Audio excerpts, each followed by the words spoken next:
Hello. Oh, wow.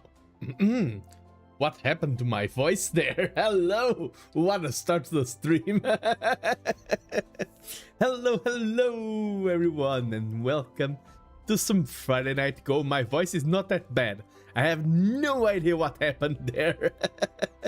Hope everyone's been having a great week. I certainly had one, and I am ready to play some more matches of Go. Today, one thing that I want to do is that if we have absolute newcomers to the game of Go, people joining in chat who are like, oh, I have no idea how this game is played, it's my first time here, I want to focus on teaching them as well. 7Q same as Vex, I say challenge. True. I would like to play against Vexel. I'm currently 7Q on OGS, 4Q on EGF. My problem with playing online, like, just yesterday, yes, it was literally yesterday.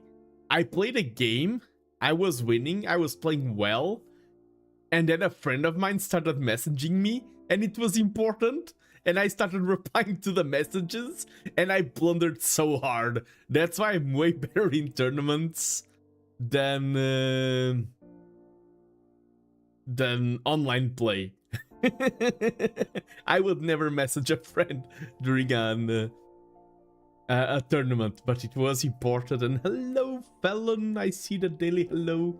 Welcome in.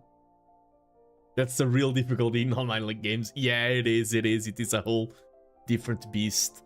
This week was a great week. I've worked out quite a bit. I feel quite hyped. My favorite workout lately has been doing deadlifts at the gym. I'm becoming a gym bro. Nah, I look at the philosophers, like the Greek philosophers with the beards and everything, like Socrates, and like, yes, they did spend a lot of time thinking, but they were also fit, and I'm like, I need to get the philosopher build. I mean, it's also good to be healthy in general. I don't want to become shredded machine. Yeah, I want the Aristotle build. I just want to be healthy, basically. And it helps with quality aging and things like that. Michan with a spinning cat. Hello, Michan. Welcome on in. But yes, workout was nice this week. I mean, I did walk 120 kilometers in 6 days. Walking 120 kilometers in 6 days was quite impressive. And then returning and hopping onto the gym right from the get-go. Yeah, at 32 it's well overdue. Yeah, I'm 31, and I could say that until 20 I was quite fit. University hit me like a truck, and things kept getting gradually worse and worse. Now that I have time and mental energy, it's not often time, we say time, but it's more like I spent a whole day working for a PhD. I don't have the endurance now to hop on to working out. Now that I have free energy, I feel way better. Like when I worked out during the PhD, I went from feeling bad to feeling even worse. When I did roofing, I was fit, but now I'm fat. It's still strong though. Nice. It's still nice, the strong part. Yeah. It's so easy. And especially nowadays, like, there's so many habits we have that involve sitting down. A lot of foods have a lot of added sugars and things like that. It is extremely easy. Like, you don't have to go out of your way to gain weight. I mean, some people do. That's another struggle. It's one I cannot relate with, but I have friends who really struggle with gaining weight. If you need to gain weight, it can be as hard as losing weight. Let's not just look at one side of the fight. Even though my side is clearly the losing weight, I know that. Well, it's easy to get food to your home, which is unhealthy to consume often. True, it's also because food is something very cultural, very historical, very, like in Portugal, we have a lot of carbs in our diet because we worked in the fields and things like that. And we have different ways of life nowadays. And a lot of our eating habits still comes from when we needed those calories and we needed that energy, and we no longer do. So we are a bit off balance. There's also, like, depending on where you live. For example, in Portugal, fruit is extremely cheap. In some countries, healthy food and healthy options can be very expensive. And yes, when I'm speaking, I'm just also pointing out theories. I'm not an expert. I'm not an expert in either history, nor nutrition, nor fitness. I'm an expert in mechanical engineering and working on becoming an expert in writing, an expert in Go, and hopefully an expert in streaming. But I mean, you don't have to become an expert at everything. As long as you enjoy it, it is what matters. I'm in a rambling mood, but I'm also in a playing Go mood. I will keep rambling while queuing up my first match over here. Oh, I just wanted to say before the first match, like, my #1 priority and ambition in life is to become a fantasy novelist. And lately, my writing has been booming. I'm hoping to have my book ready to submit at the end of August. By our biology, we're persistent hunters, so we should be moving often through. Sitting down, the amount of sitting down that we do is really bad. And there are people nowadays who get standing desks and everything, but I feel like that's not the correct solution. I do love walking, which helps. It's more often like I have things to do, and walking removes time from those things. It's mainly my issue because I do love to go for a walk. Link the book and oh, of course, and I will do stream once the book drops. I will do streams like discussing it, spoiler-friendly streams. It will first release in Portuguese because I am Portuguese, and but my #1 care in my book is quality. Sales would be important, but quality is the #1 care, and I know that I can write better in Portuguese. I want to translate it, especially to English, Spanish, and Japanese, because they are the languages I speak. But also, I would love to have it translated to French, to German, spread it everywhere. But I mean, one step at a time. First, let's have it finished, then let's have a successful Portuguese release. Setting up does burn calories, but not as helpful as walking. Honestly, we need to be getting our heart rates over 120 BPM. Yes, I do have one of those bracelets that monitor the heart rate, one of those watches. And I do care about the... Like, I've had a heart problem like 2 years ago. Nothing very serious, but it was scary. And it wasn't like my fault, like it wasn't because of habit. But since I had it, it makes you more aware. My book is fantasy. It's... I mean, kind of like Lord of the Rings, Game of Thrones, that kind of thing, but a lot of focus on Portuguese culture for a thing, because a lot of those books are more Anglo-Saxon driven. Ooh, we have a handicap game. I forgot I turned that on. Against a 9Q. Yeah, it is fantasy. It follows the journey of two young lads who leave their homes for very different reasons. One of them is kind of obsessed with the idea of becoming an ideal hero. He's kind of like an average fantasy reader. And the other one is much more realistic and pragmatic, and leaves his home in search for better financial and economic conditions. I've seen standing desk things be moved further with treadmills or step machines that fit the desk. You can move it around one way. Yeah, I've seen that as well. Lol, we are delving into the same vein of fantasy, though with mine it's shipping into more philosophical territory. I really like... Oh, let me reply to my opponent. Hello, have a nice game. I didn't notice that he replied. I really like to focus on characters. I mean, that's a trait in fantasy in general. I feel like sci-fi often focuses on societies and societal things. Like, when you talk about sci-fi, you are talking about, for example, the Klingons or this or that. Well, fantasy focuses a lot on the individuals. That's one of the things that Star Wars has. That Star Wars is like kind of a fake sci-fi. It has a lot of traits from classical fantasy.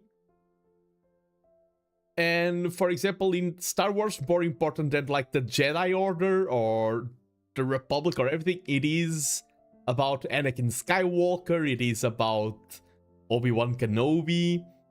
In a lot of sci-fi, this is not a rule of thumb, but for example, if you watch Doctor Who, it is about the Dalek, it is about the Cyberman. We have one individual, which is the Doctor, and then it's more about species, societies, creatures.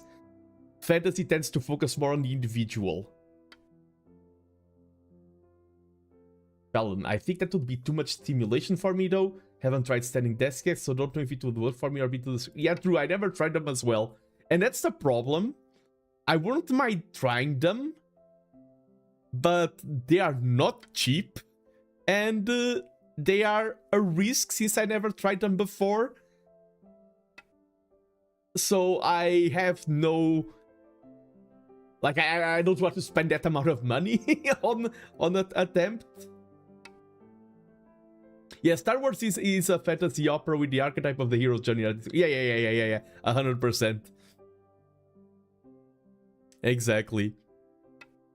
I mean, and even like one of the hallmarks of fantasy, which is sword fighting. Even sword fighting is a staple in Star Wars.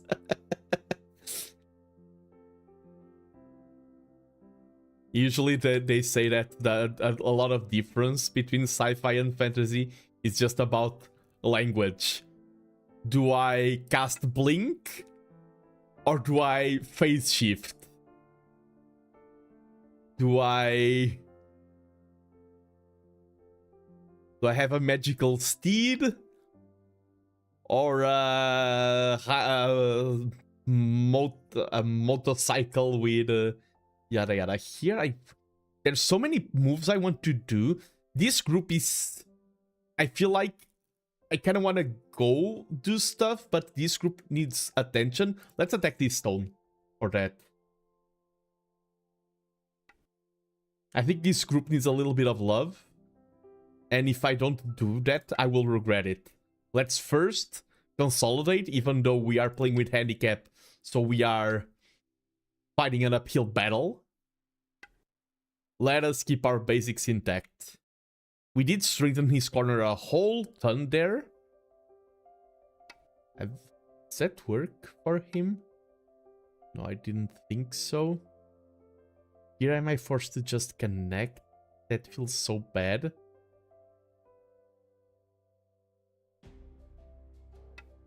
But I think it's one of those moves that you have to do it.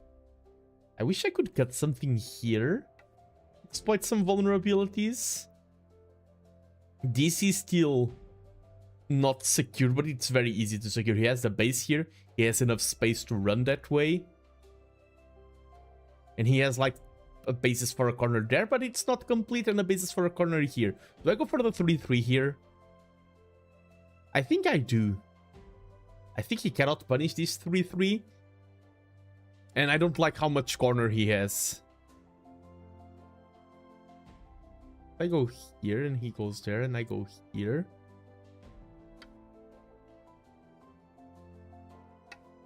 Oh, that does not end well for me, I believe. I do like the mythology that Professor Tolkien was building with Lothar and his Silmarillion. Yeah, I think the Silmarillion is also an outlier, even though it is literally like Lord of the Rings is the template that we use to judge what fantasy is. Basically, it's not the first fantasy book, no. It's not like there's a lot of misconceptions there. I think it is the book by which we judge what fantasy is. I think it's an outlier because most of us do not reach that depth. Okay, here if he takes, I just take back. Basically, what I want to say is that most of us who write fantasy will not write the Silmarillion, because that's mental.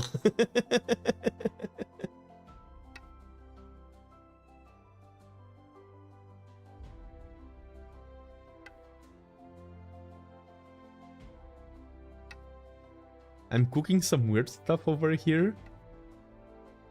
What I want is to punish this. Because now he has two weak shapes. I have this shape, which is kind of nice. This is very strong. And this corner is becoming strong. He has very... This became super weak in this exchange. Why just... I think this is even better. Because yeah, even if he cuts there, no biggie. And let's strengthen our shape to do things like this. And I don't think he will get an eye here. And hello, Vexel, welcome in, welcome in. This was a very good exchange. When you are playing handicap, you need to gain wins.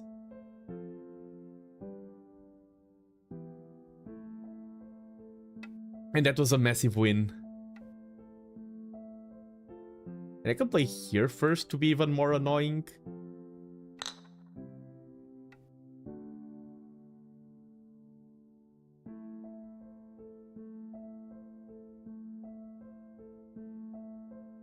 I didn't need to. Oh, no, I did because that's also as like defending this. No, I agree. I just think that novels with structures built by philosophy tend to be strong, even if the philosophy itself is. You have won. We have won. And hello, Becoming Love, and yes, happy Pride Month. Go the game. I felt so bad because I wanted to start my last stream on Tuesday when I was talking about Dokomi.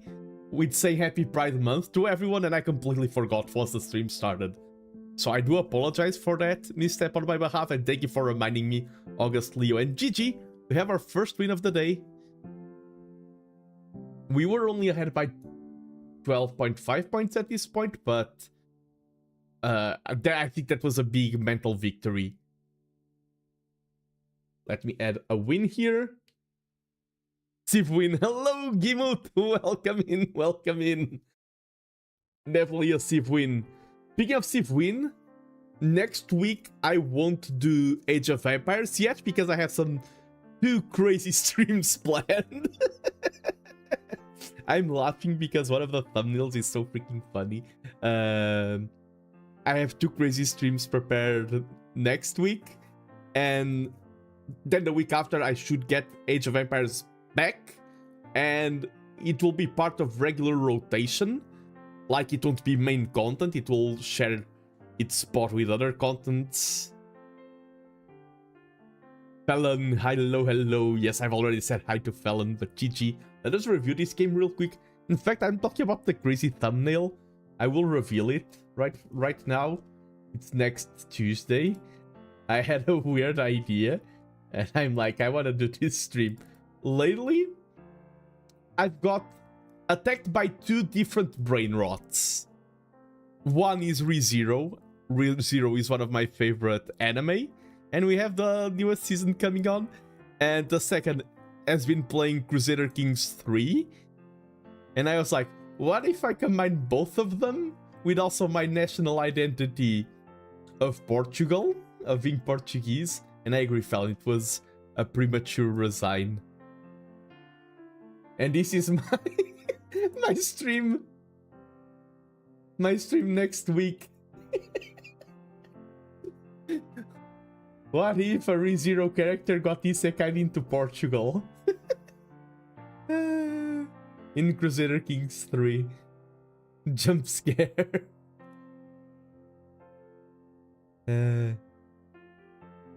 No coffee moyo. I basically had some issues with Chrome. Other people were having that same issue, and I had to reset a lot of internet things, and now it's fixed. But I did lose some saved configurations today before starting the stream. I was like, oh, I don't have the coffee moyo, and I was like, okay, no last minute changes. We go default screen. Coffee moyo will be back in the future. Yeah, but so far we can see from the review there, it was very even. Betelgeuse is a great character. I really like Betelgeuse Romani Conti. I've cosplayed Betelgeuse Romani Conti. So no big mistakes on either side. a very balanced opening. Yeah, I feel like this was one of my first big decision points. I went there. Solving this would have been better, true. Yeah, now my opponent has this stone here. Maybe figure out how to make a Veritech fighter from Macross Saga. I haven't watched Macross Saga. There's so many cool things to watch. Okay, and here could have gone there, but I think reinforcing this was not a bad call. This does give a lot of stability. Maybe one less. Yeah, this move was too much.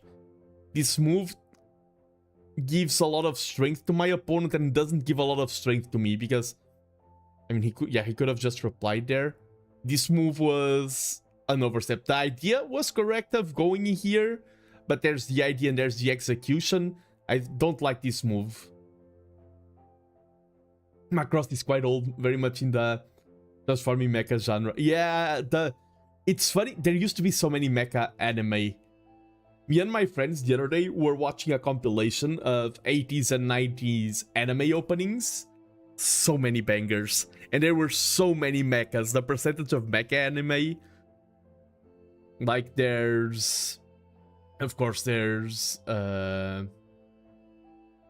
some that everyone knows, like Gundam. There's some that the mecha aspect is secondary, like Code Geass is a mecha anime, but the mecha element is not.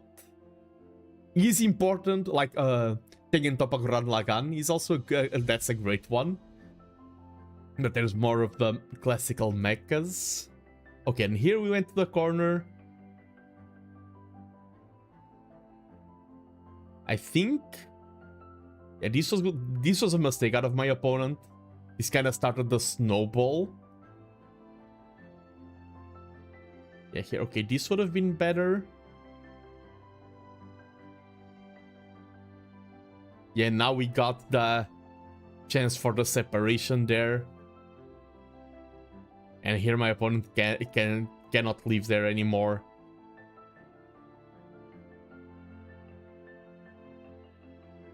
And GG. Oh, this?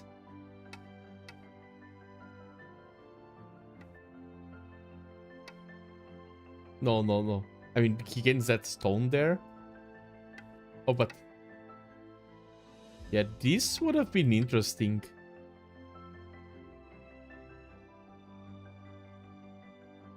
I like the Macross Saga, aka Robotech mechas, because it's normal form in Fighter Jet and it has 2 transformations, a hybrid form and a Battleoid form. By all means and purposes, I should be an expert in mechas in another timeline because I have a PhD and I literally built robots. I thought about looping back. Maybe in the future. Right now, it's not a good idea because I'm already spread too thin, and I feel like adding mechas into my identity at this point, where I'm writing classical fantasy and things like that, would be too much. Maybe in the future. Maybe one day I will loop back and combine my academia journey with my sci-fi fantasy appreciation journey. Let's play another one. In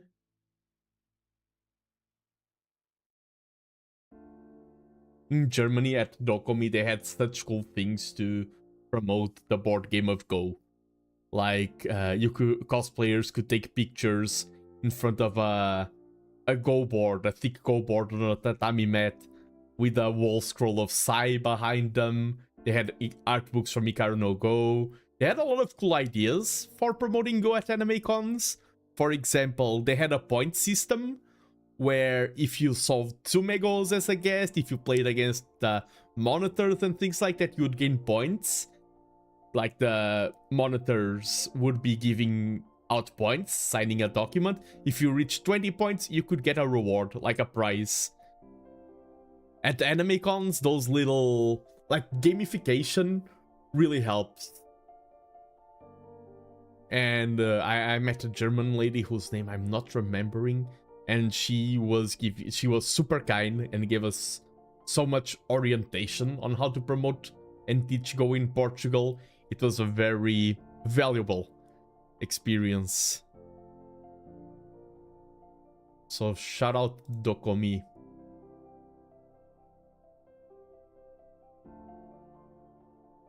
Yeah, lately I've also been starting my streams 1 hour later. I hope it's not too inconvenient for the viewers, because for me it's massively convenient. It is extremely convenient for me. Game To started. start an hour later. What again with a handicap? Hello, have a nice game. Smiley face. And let us start.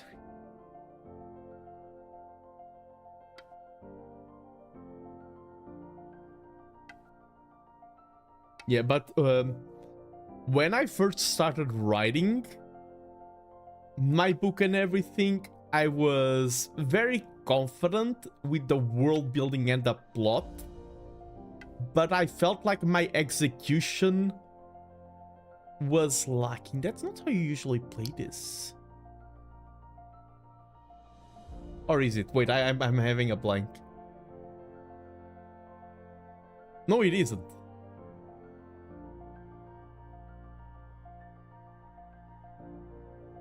Yeah, this just gives me this shape, which is very good. Ooh, and now he goes Tengen.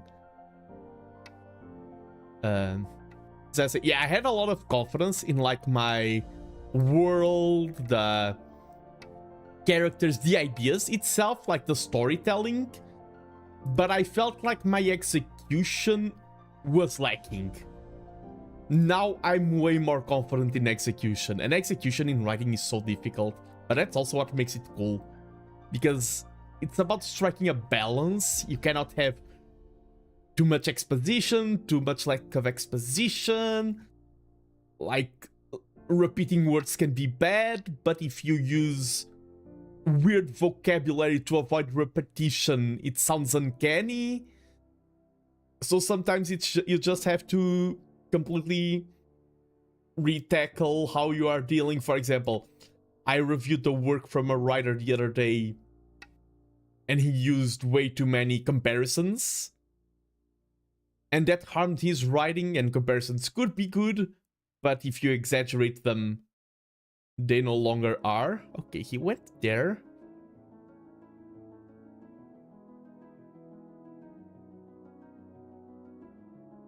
I'm not confident enough in my prose to ever write my story. The world building and ideas behind it are there, but it's a difficult process, and I applaud you for the effort in writing a whole book. I can say with 100% confidence, I've been writing not continuously, but I started writing 16 years ago. I can tell you that this, like, if I look at my writing 2 years ago, I would say, oh, it's trash, but I'm like exaggerating. It's good writing, it's not bad. It's not as good as I want it to be, but it's not bad writing per se. It's someone trying their best. If I look at my first writing for the first 2 years, every single one of those words is trash. I can say that with a lot of confidence. Starting to write was extremely difficult. And let me tell you, writing trash is not a fulfilling experience. You're not like, yay, I wrote trash. It is mentally draining. It is extremely draining to write bad stuff. But you have to do it. You won't start writing out good stuff. Substituting vernacular with superfluous complexity. I would never. Hello, Zazon, over on YouTube. Yeah, sometimes I like writing a book. I compare it a lot with like driving a car. When you first start driving, you're like thinking of gear shifts and things like that, and you just start automating more and more of the process. This became very yabai very quick. Let me pay attention. Sometimes I've wrote so much by now that I forget how hard some elements are.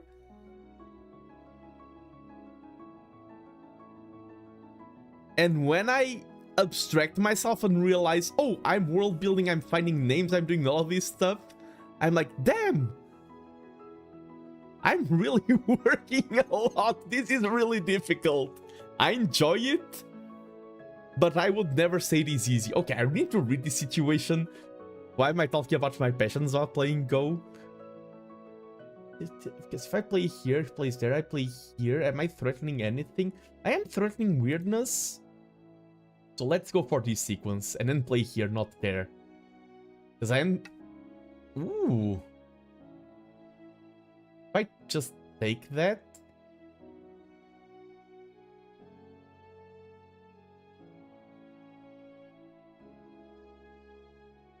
Mm-hmm.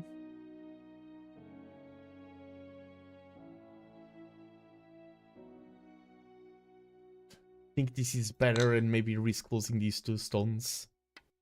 Yeah. I need to escape that. It's a rough blow, and especially because now this is all alive. Maybe this wasn't worth it. I should have been more aggressive. I found AI to be useful for spitballing ideas and keeping notes for things. Not useful for the rest of it. Yeah. Like when it comes to image generation, like I don't like to talk about AI as a whole. When it comes to image generation, I'm very much against AI. When it comes to writing, like, it can be a good complement, in my opinion. I'm very much against, oh, write me a chapter, write me this or write me that. No.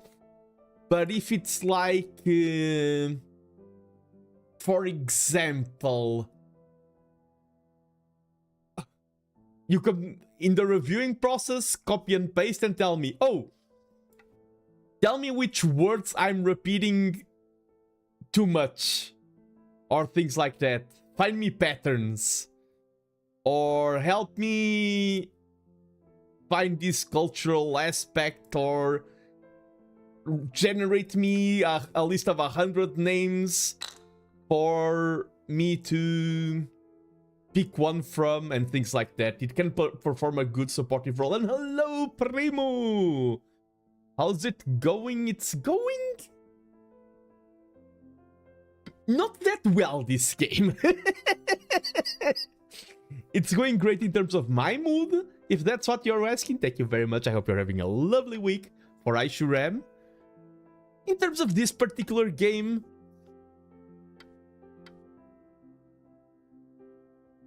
No, it's not good for writing out actual stories, but using it as a sort of turnkey when looking at ideas or weighing them against each other is fine. Only as a support to one's own ideas. Yes. It's clearly going. It's the game you're playing. So true.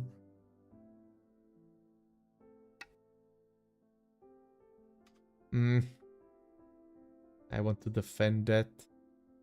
Can I defend it by attack? If I attack here, just goes there. Go here. And I can cause some weirdness. Let's go for the weirdness.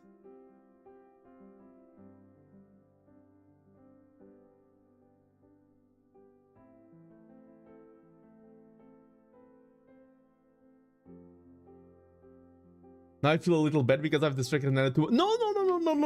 I've been having a lot of discussions about streaming lately. Good discussions. Very productive discussions with other streamers. And one of the points that we accentuated is that when I'm streaming... Okay. Let me elaborate on the thought. If I want to play the best game of Go ever, and that's my #1 focus, is to do, okay, I want to play the cleanest, neatest game of Go that I've ever played, no mistakes, I can do that offline.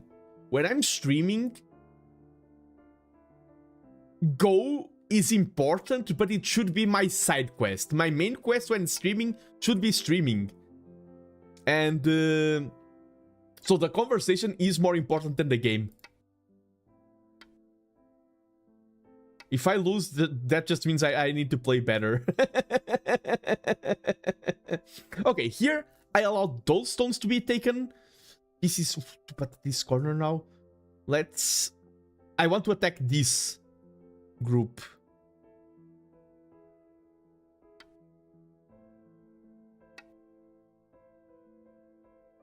This is under attack. This game is really tricky.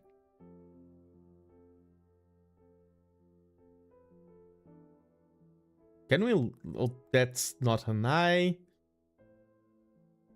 I think escape is the best option.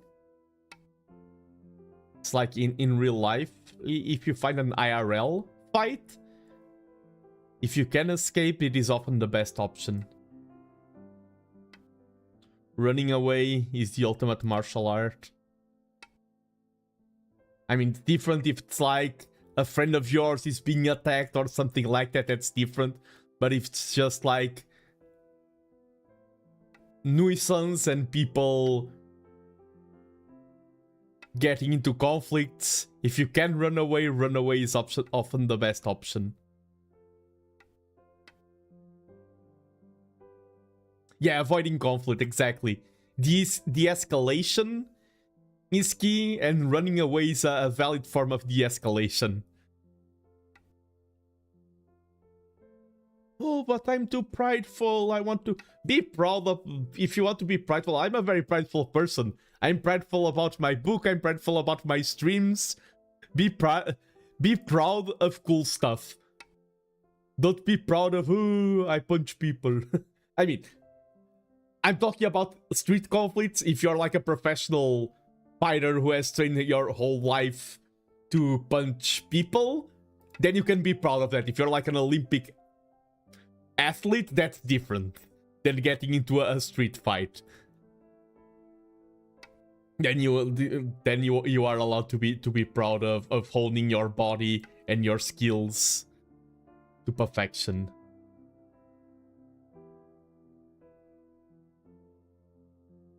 This is such a weird game. Okay, that's kind of a mistake in my opinion. Let's go here to not create a Go. Ooh, even better.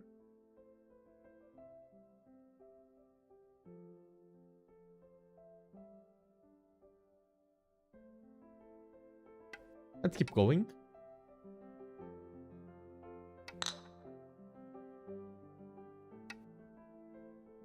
Okay, we've improved the situation there. Now I want to take care of this. But I also want to... I think surviving here is second priority. I think main priority is... What is it? Sorry. His best escape route. Maybe let's start with poking this.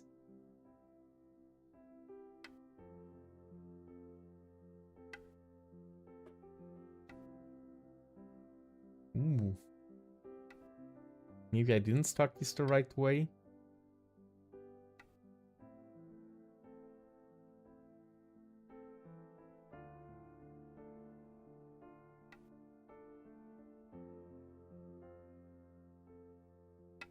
If he goes here, then go here.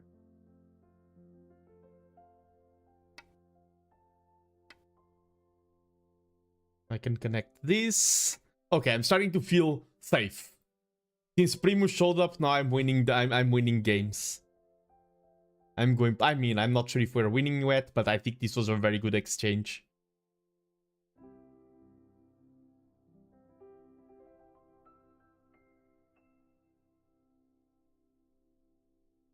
In Go, like I was saying that in life, a lot of times the best thing is to run away. In Go, sometimes it's a little bit of everything. You have to fight. Pokemon said I can't run from other trainers. So true. Taking life lessons from Pokemon. Man, and also Pokemon Go is already a hassle when it comes to search engines and to tell people, oh, what you're playing? I'm playing Go. What is Go? Yes, Go? And now we also have Pokemon Go? My opponent is taking time. I think he realized either he's trying to save this. Trying to save this right now is the wrong mindset, in my opinion. If I'm my opponent, I'm like, okay, I lost this. Breathe in. Breathe out. What's the next step of the game where I can gain a most points? Okay, he's focused on saving this. I don't agree with that mindset. I think he should have attacked this corner. He should have played something like S2. S2 would have been nice. And this is also creating vulnerability in his shape here. And vulnerability in his shape means strengthening my own corner.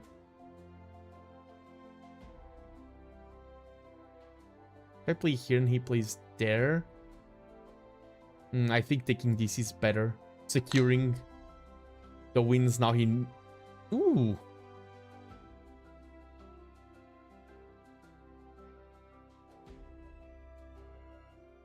Oh, Go code or Go the border. Yeah, I've been seeing a lot of Go the programming language as well.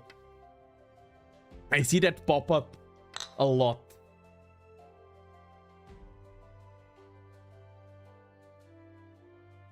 I must defend here. He can get 2 eyes there.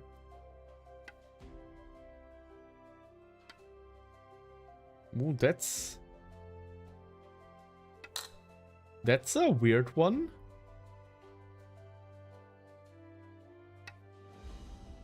Okay, we need to take that.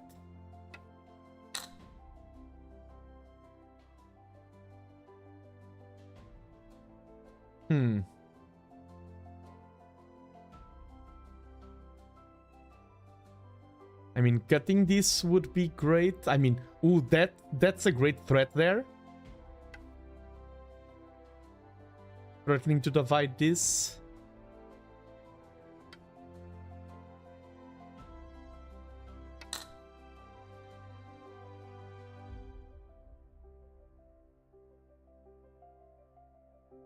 People look at Go, paraphernalia daily, and not realize it will be forever.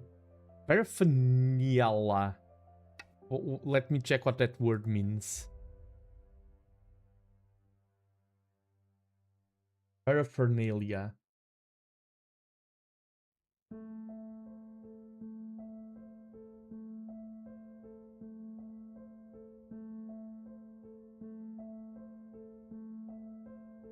Let me... sorry, focus on the game, focus on the game. Okay, here I can cut this, but if he takes this stone, my thing is a mess there. This could all perish. Oh, I can... If I take this... Nah, that's not enough of a threat. I play here, he can just connect there. If I play here, he goes... I think I can live in the corner by playing this sequence. And I think leaving here is quite important, and then I really want to play that move as fast as possible. Oh, that's kind of passive. I think that allows me to go here. Yeah, for me the funniest thing about Go is the QR code fact that Go comes from QR codes. And everyone just uses QR codes, and I'm like, haha, they have no idea that they're using a Go reference.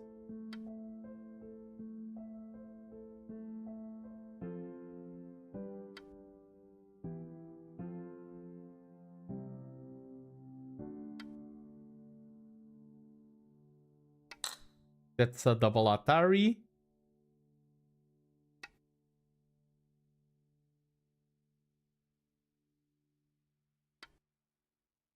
Okay, what cool threats do we have?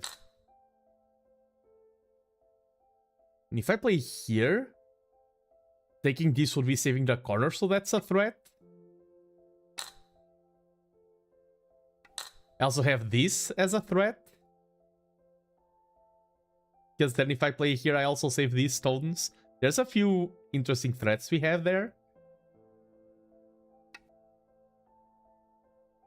That still works. Yes, it does.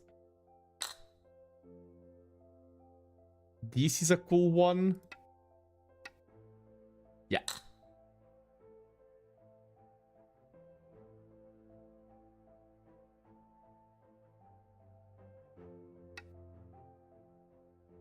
Ooh.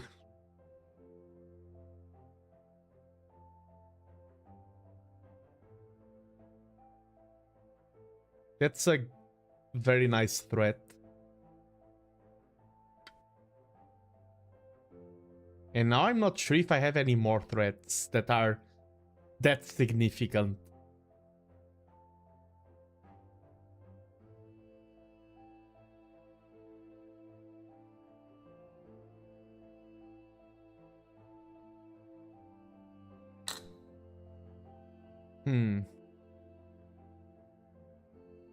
Does this work? If I play here and he doesn't reply, I go here.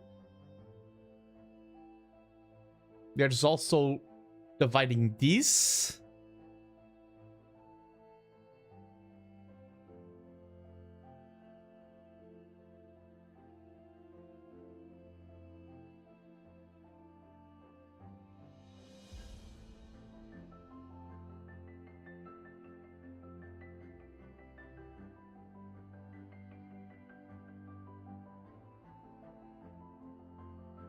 I think this is strong.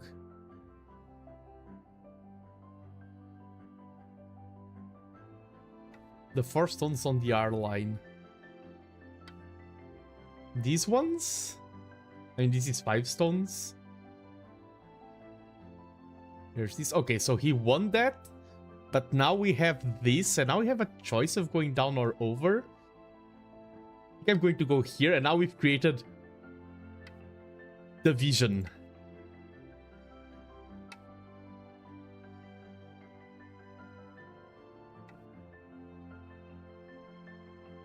This is extremely weak. If we lose this, but we take all of this,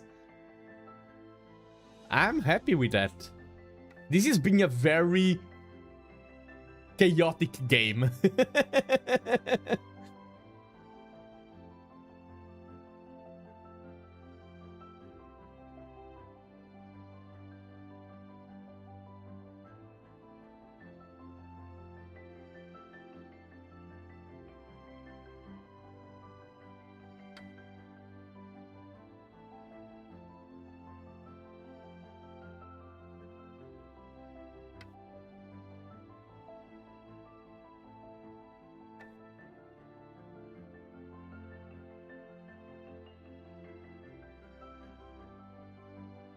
This is being an extremely chaotic game.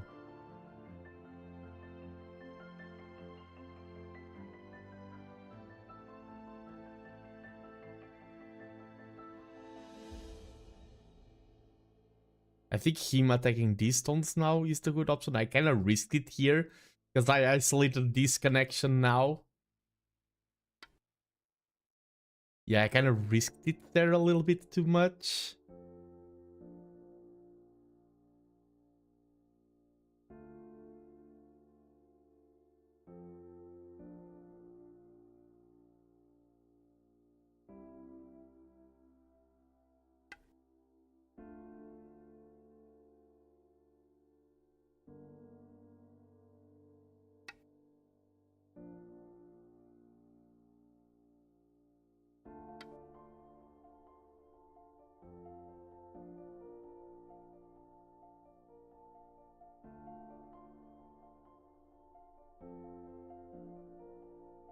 Let's have confidence. Let's have confidence. We can win this. I feel it. Even with the yaps. Even with all the talk. Even with all the discussions we have along the way. We can claim victory here.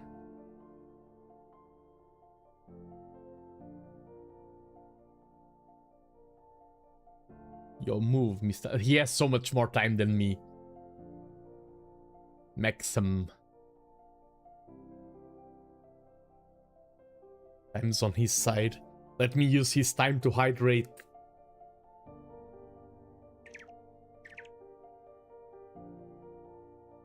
And by the way, Zerzon, I don't know if you're still there. If you are, hello there. But I'm so happy that you've been more energetic lately. I can tell from your streams and all that you have returned to form. It is normal. All of us have moments where Like, why is everything so tired? Lately, I've been having the opposite. Especially Dokomi has really boosted me. Ugh. Sometimes you need those breaks, and sometimes it's the opposite. Sometimes the breaks break you, and sometimes you're so tired that you don't realize, and you feel like, oh, the break made me really exhausted, and it's more of like the opposite. The break allowed you to finally have enough time to allow yourself to feel the exhaustion that you already had. Okay, let's... If I ignore this, he plays there. And he can take these stones. Do I allow him to? Because I can start going here and threaten to connect from this side. That would only be one eye. Let's play this.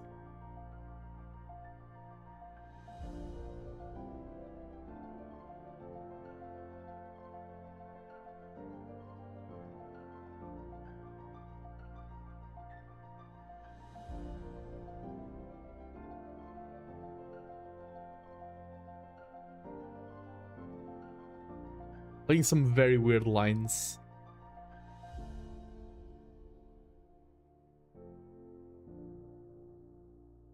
If this was a tournament right now, my mind would be fuming. Ooh.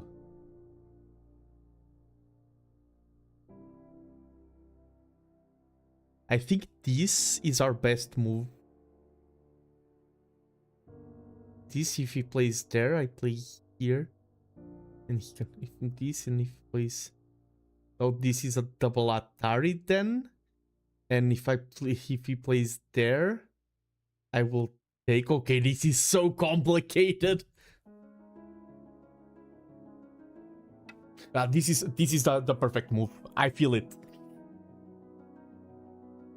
Today, okay, I had a fun moment where I'm like, okay, this guy's brain works the same way as mine. I was watching Cracking the Cryptic. He does a lot of different stuff. I mean, it's a channel run by more than one person, like solving Wordle, solving Sudokus, solving some puzzles and things like that. And he reached a point where he was like, I know the answer is this. I know that this is the answer, but I cannot rationalize why. And he was like, think, brain, think. Why is that the correct answer? I know it is, but I can't tell why. If I play here, I'm super okay. And hello, Somya. Welcome in. Hope you're having a wonderful week. If I play here and he just plays there, I take... Tell me why ain't nothing but I think this is better. If I play here and he plays there, I play here. This is still the double 10, Atari. 9, 8, 7. But yeah, I feel like sometimes in Go, my brain works the same way. I see 10, what I think is the 9. best move, but I have no idea why. And I just realized that this is Fisher, so now we're going to listen to a lot of 10, 9s.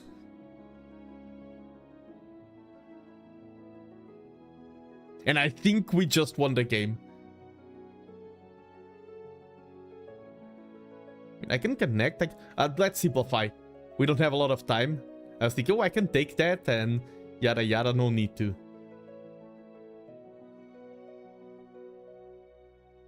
Let's simplify so we don't fall into any traps. Okay, here we go for this because he wants to take those stones. And this stops that. Focus on not falling into traps and the game is ours. This is all dead. I've killed all of this. I've sacrificed this to take all of this. That's a worthy trade. Ha ha ha ha ha.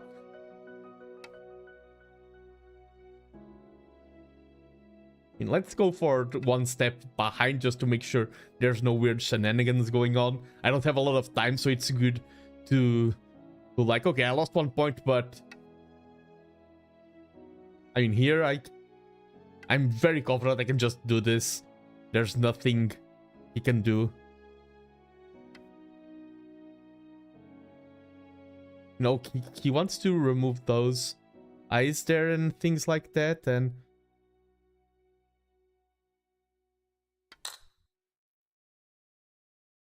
that would remove this eye.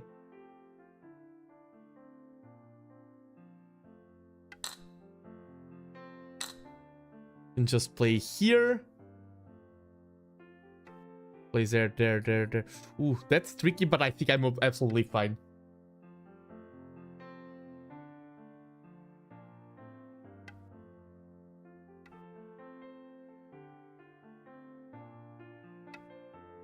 Yeah, I'm fine. This doesn't have enough liberties.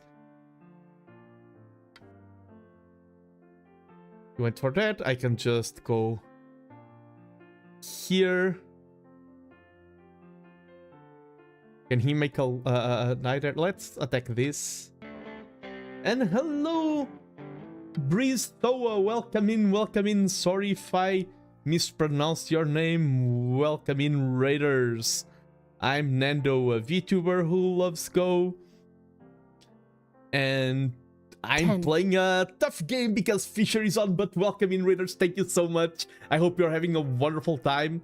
What were you doing over there? Also playing Go? And did I just plunder? 9. Ooh, 8, if I play here, 7, he takes there. Oh no. 6, 5, 4, 3. Ooh, and 2, this is Fisher. The pressure is 9, on. 8, 7, 6. But welcome in, 5, Raiders. 4. Welcome in. Oh no! Welcome into 10, the disaster. 9, 8, 7. I'm doomed.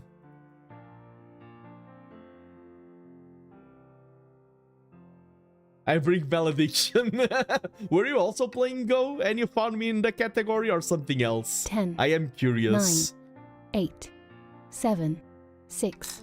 I think I just lost the game, but the time. This was really a game. I didn't lose it because 9. of the raid. I lost it because of time management.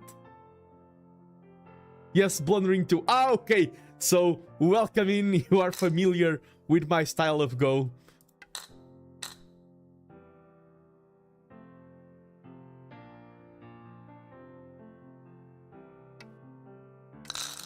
Yep. I mean, now let's attack this corner.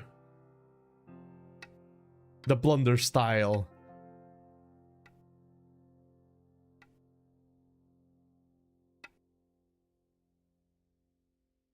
You thought you would win the game just because you took all of this. I mean, the game is completely lost. Because this is also... That was absolutely gigantic. And I don't think I had to blunder that. Because sometimes blunders aren't blunders. It's just your opponent playing better. I think there were ways for me to get out of that. I think I just blundered something along the way. Can play there. Ooh.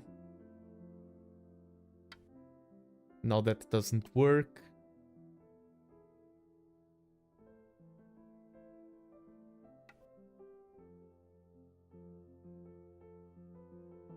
He'll start another code with T3 has a code threat.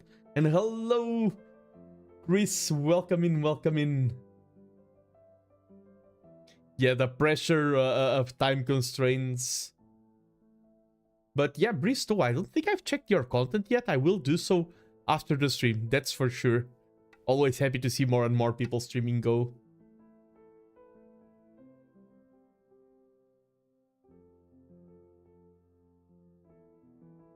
Okay, that's probably going to be a Seki. It's... Oh, je parle un petit peu de français. Oui, oui. I'm not that good. Mais je suis portugais. Le portugais étudie français dans l'école. Oui, oui. You weren't expecting this plot twist. Nah, but my French is not that good. It's not good enough to follow a stream. Ton français, oh, merci beaucoup. Zogi, Zogi. Merci beaucoup. Je parle un petit peu de français. Je parle portugais, anglais, espagnol et japonais. Francejoso. Oh, Francegojoso. Arigatou gozaimasu. May I put on just that thanks? You have won. Hero sign? Is he a smurf? Bravo, ton français est très bon. Merci beaucoup. Ah, this?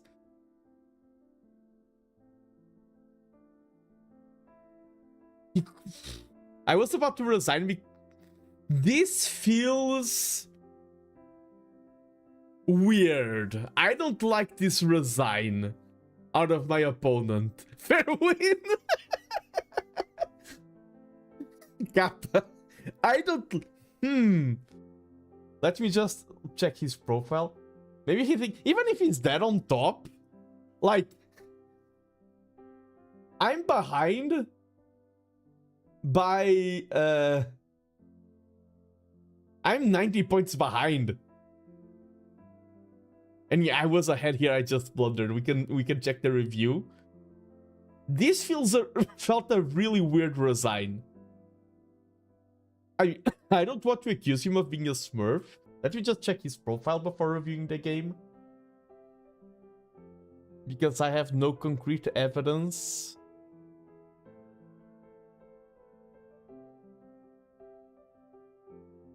Not a smurf, but some people sandbag. They lose games on purpose to keep their rating low.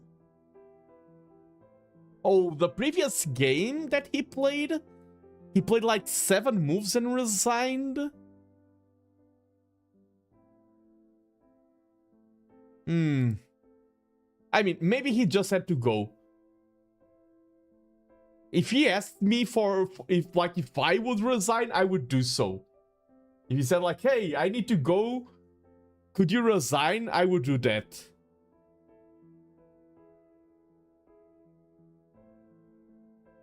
He's not used to the foxtail of not resigning. Yeah, and it's not like he could be like, oh, this guy will waste a lot of my time. I didn't have a lot of time left to waste. We were end game and I was at no time in Fisher timing. Here, I thought this would be better.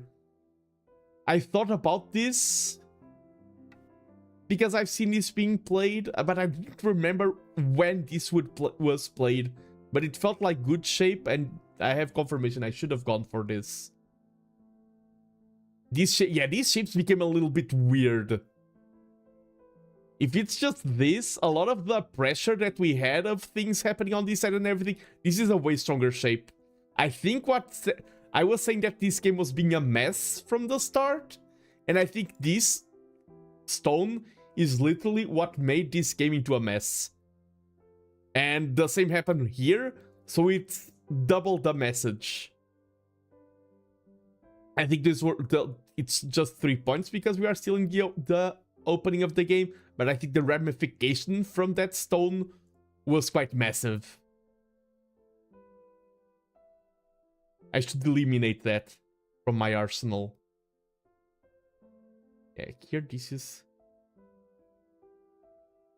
Yeah, because now this shape is really... I didn't realize how weak this was until it was too late. And that's the one thing I don't like when it happens in the games. It's one thing to, oh, this is weak, I got punished. It's another thing to be surprised by your own weakness. That's a lack of strategy. I don't mind having lacks of execution, because that's practice, that's tactics, that's sumegos. I don't like when I don't notice mistakes, I don't notice weakness, and things like that, because those are lacks of strategy. This part was so complicated for me to read. I should have abandoned these stones. I mean, but I'm already behind by 30 points. But that would have been the play. I abandoned these, but abandoning those and attacking... Well, that connects to that.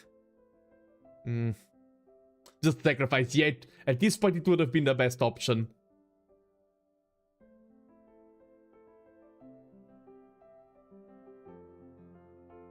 It would be one heck of a difficult game, but it was the correct decision. Wait, why didn't I... Oh, no, that's not taking. Yeah. That's a bit slow.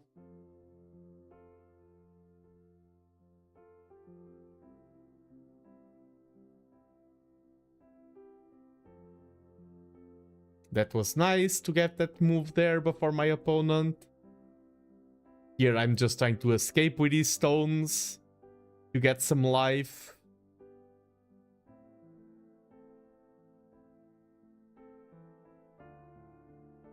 I was very happy with having this stone here. This was such a relief. It made my life way easier. Yeah, now I feel like I'm in a decent position. I don't like this stone as the first attack here. Maybe something like this. I mean, because this makes things a bit tricky, but this was okay-ish.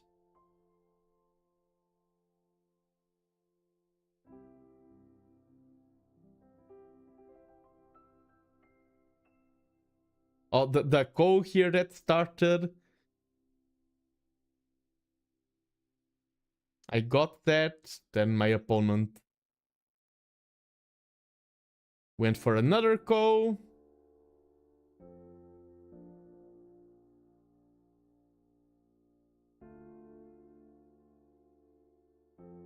And I was really happy with this Go threat. He ignored, and now I'm putting a lot of pressure here. Here, I think I complicated too much. Yeah, this move here made my life way trickier. This was way too dank. Just to this. This move was horrible in my opinion. Because yeah, it just made my life harder. It gave him a chance. It isn't an immediate plunder because I still had a chance of win, but this just increased the chances of my opponent winning. This made it so that I have way more points of failure because it weakened these stones here massively. And it's extremely difficult for him to make 2 eyes. Like, this is me thinking of, oh, I need to reduce eyes and everything. But he's in a tricky position. This is a better reduction of his base. Because now these stones of mine are very isolated. I don't think he played these perfectly. And now everything is saved at this point. I'm like, game is mine, let's go. Even here. Oh, okay, this is still needed. Oh, okay. It did start to go there. Just let those stones go. That's big, true, but you won the game. Easy. Simplify.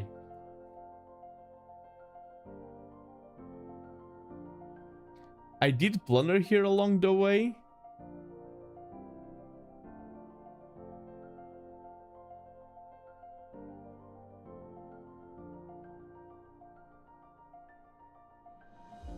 Oh, this was the this one was really bad.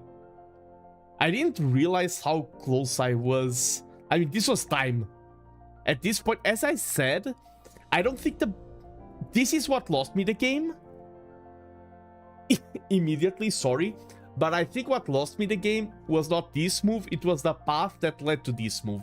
It was the time that I lost because of having weak openings and then moves here that created a lot of weakness for myself. It's like in Age of Empires, I do stream quite a bit of Age of Empires. A lot of people are like, I'm in this matchup, I'm in this situation, this is completely unwinnable, the game is broken, don't you think the game is broken and this is unwinnable? I'm like, that is unwinnable at this point because of things you did 20 minutes ago. The game isn't broken, you just did mistakes 20 minutes ago, and now you're paying the consequence. And this is kind of like the same situation. Here, it is when I did the mistake that cost me the game, but the preconditions for me making this mistake were determined minutes ago. And here I blundered even more.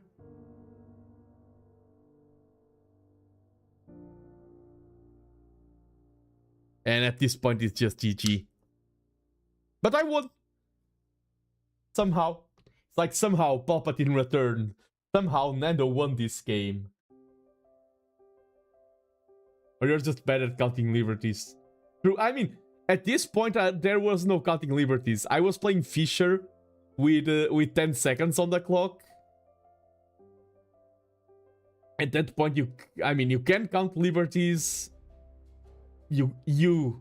I'd say as a generic Go player, can count liberties. I can't count liberties in Fisher 10 seconds. Should have connected way earlier. True. Posture check, that's always a welcome redeem. I turned off my height rate, I don't know why. I need to turn that on. I need to sort my redeems. During a time, I had to readjust them time and time again. Show the game again. Oh, sure.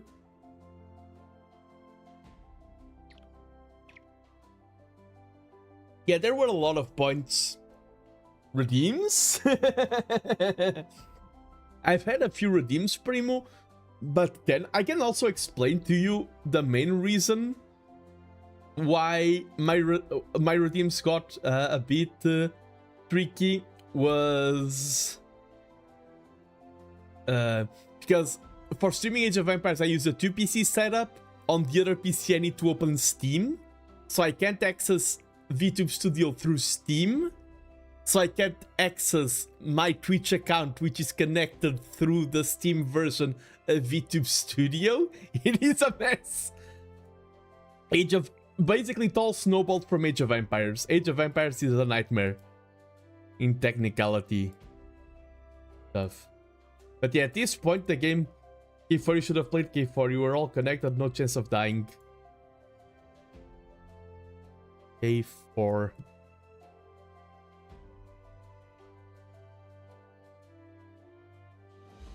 Oh, yeah. I was focusing on attacking here. Yeah, dual PCs is a mess. He played K4 there. Yeah, now K4 I did need to answer here. It was Sente because of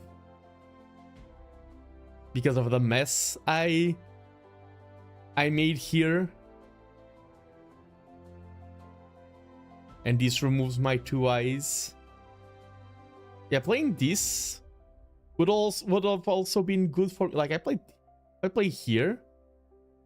His life becomes way worse.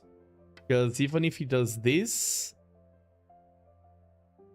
yeah, this also would have simplified my life a lot even after this exchange. I went here. That's no bueno. This would have been way better at making my life simpler. Because now this is tricky for him. He can either go for the Go or fill in the Liberty and then go in.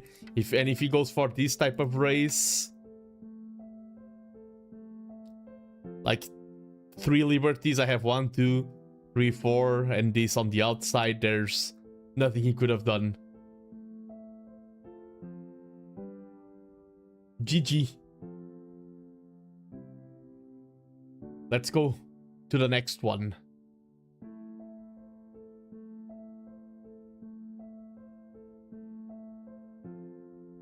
Yeah, currently, like, I'm playing, my latest streams have not been Age of Empires, Primo.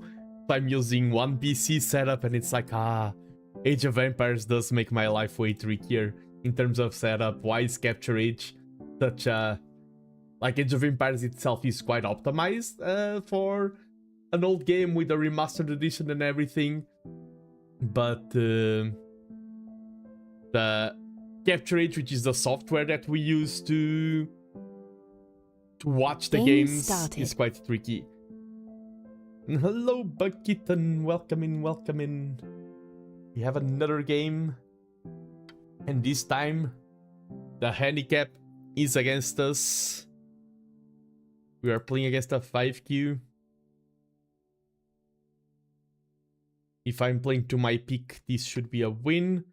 But I'm at the current elo that I'm at, because I don't always play to my peak. It's Fisher once again.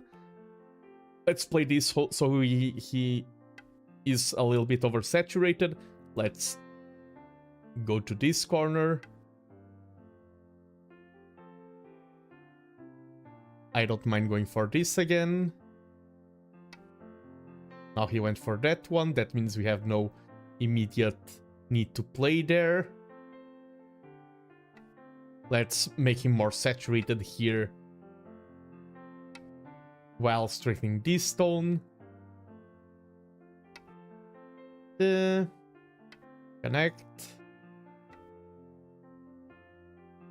Connect. He has a big corner. Place, I mean, that's... Kind of want to place something there, but our shape there isn't that good. If I play here, the ladder still doesn't work for him, and he may play some defenses on that side, which strengthens my corner and nullifies his R17 invasion possibility. Yeah. No R17. Now we have a big corner as well here.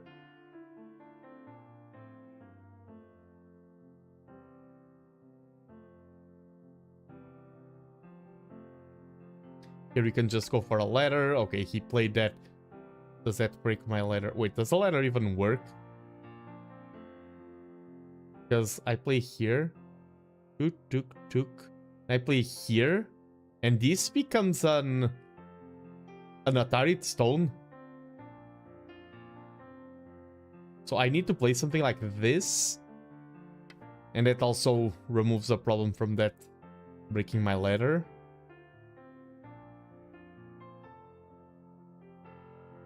And we are also pressuring here.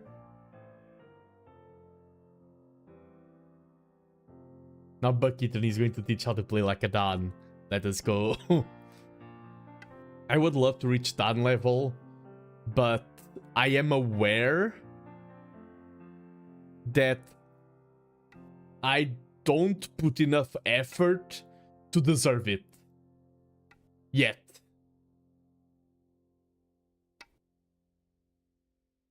I don't feel like, oh, I'm doing my best, and even doing my best, I cannot reach that. It's super frustrating. That's not what I feel like. Yeah, I feel like for me, it's not too lazy. People who've been around my channel know that I'm not too lazy. It's more that I love doing too many things.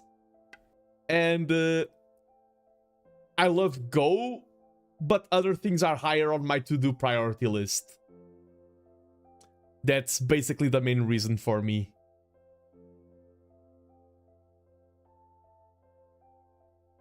I don't think I could ever describe myself as lazy.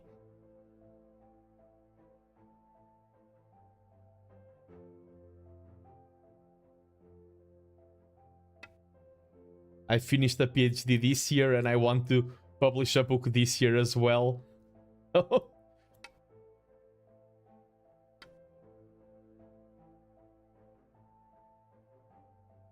Yeah, exactly. Yeah, I understand. Too lazy. Like, if we always communicate all the nuance that our words that we want to mean, writing becomes a chore. The too lazy is too lazy for this, not too lazy as a person. It is a different context. It has a different connotation to say too lazy for this. A long priority list and Go is nowhere near the top. Yeah, exactly. And it's also... if I wanted to, I could. Yeah, I think I could also reach Dan if I had I feel like one Dan, that's my honest opinion. I feel like most people can reach one Dan with enough effort. Higher than that, I think even effort isn't enough. But Kitten just said hi to you and despawned. Hi Zogi, bye. Flies away. Whoosh, whoosh, whoosh.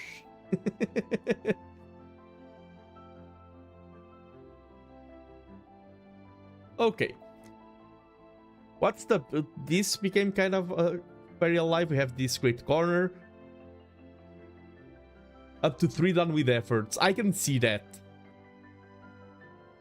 My personal opinion is up to 1 done with effort, but maybe 3 done is still possible.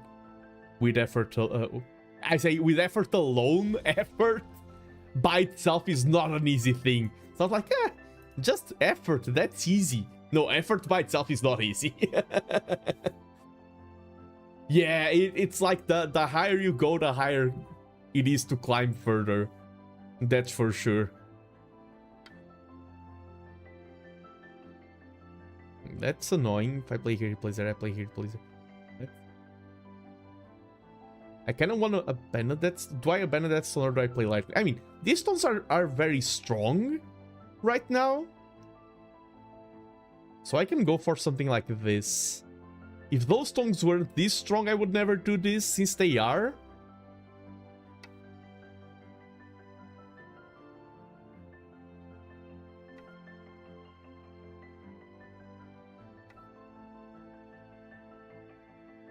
Yeah, consistency is also a really powerful tool, a really powerful methodology.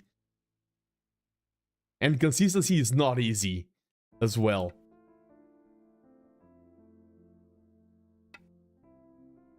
Because there are days when doing 2 hours of Tsumego is easy.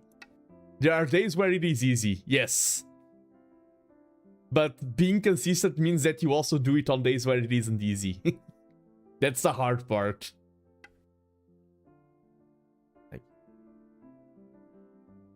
Tsumego doesn't matter, and hello, delicious dumpling. I don't do a lot of Tsumego, to be honest.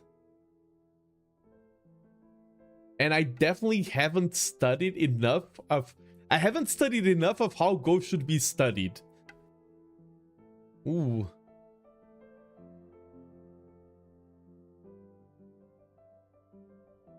Do I abandon these stones? I can abandon them to attack these.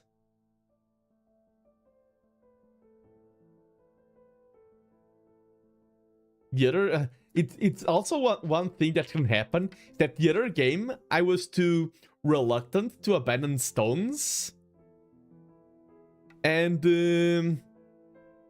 sometimes you carry the lesson, like, oh, I need to abandon more stones, and then you apply it in the worst possible game. Wait, if I play here...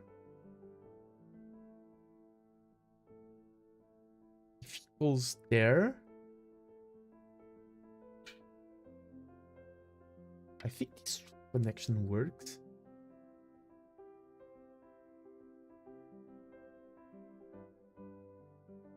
I think crazy amount of games and game reviews help most. I think playing is the most important thing, and one thing that helps a lot, in my opinion, is playing in tournaments. Because you have access to... you often play stronger opponents, you then can review. And things like that.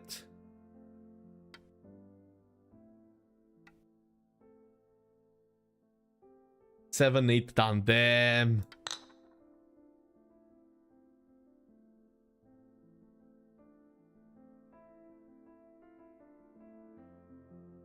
I'm 4Q, hello.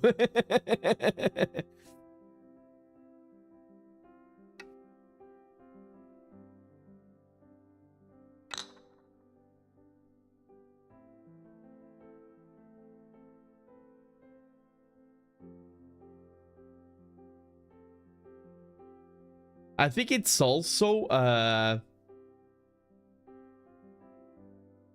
something that can be personal. I think learning is something that's hard to generalize, and I'm not talking about learning Go. I'm talking about learning in general. Learning as learning Period. I think learning is one of the most individualized things we have. Yes, some things can be good for everyone and some things can be bad for everyone. But I think there's probably people who benefit more. Yeah, and also that's also the other thing, is that it's not that Tsumegos are bad, it's more, what could I do besides Tsumegos? I think that's a bigger question. You just said that limited the Tsumego time to a couple of minutes, and I think that's really striking the nail of the question.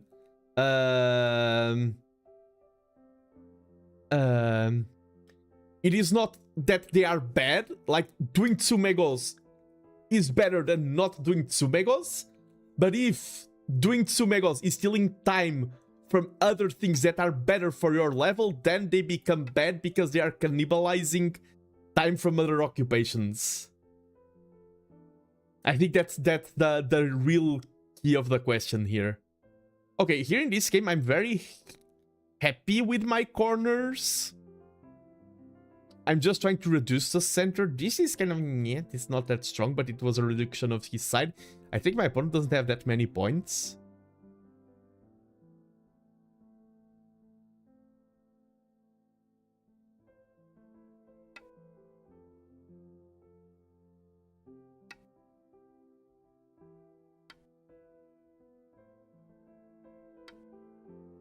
Like, if you have a 9-9 pro in front of you that can review your games, and you tell him, sorry, Mr. 9-9 pro, I have my Tsumegos to do, no time to review games with you. Then I think doing Tsumegos is, is a huge mistake.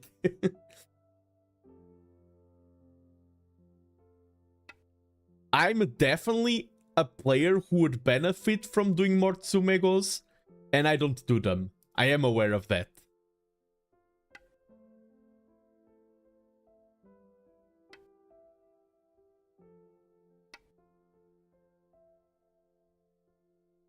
Let's start going from this side.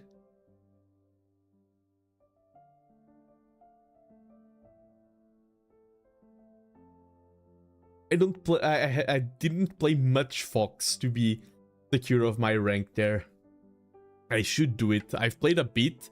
On stream it was weird.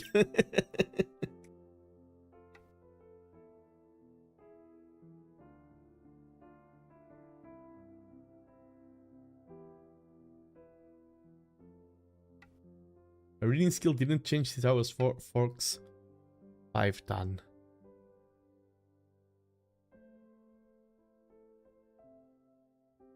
This became quite big with this cut here. Ooh, we can. That's a nice find.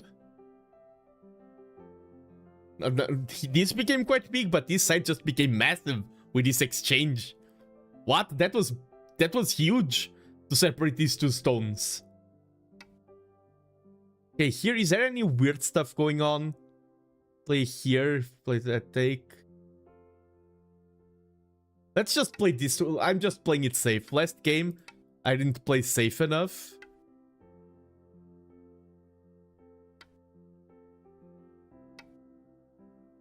Okay, he defends that. What's our biggest? This is a double Atari. Is it that big? I can go here to threaten some weird... yeah, because this is Atari, this, that's nice.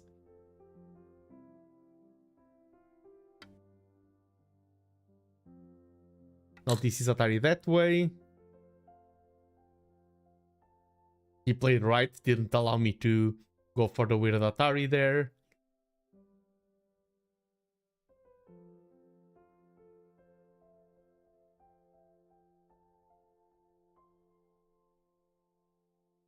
This side gives me a lot of confidence in the result of the game. For example, I say that because I'm streaming. If I'm playing in a tournament, I won't be like, oh, I have confidence. I would be counting. That's what you should do.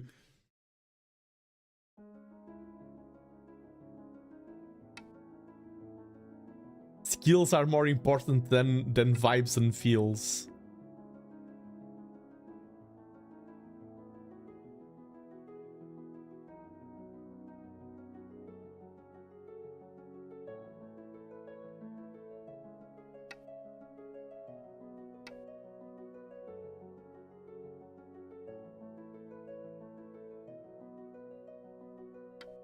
Wait, can he connect that? If he connects that, I take here.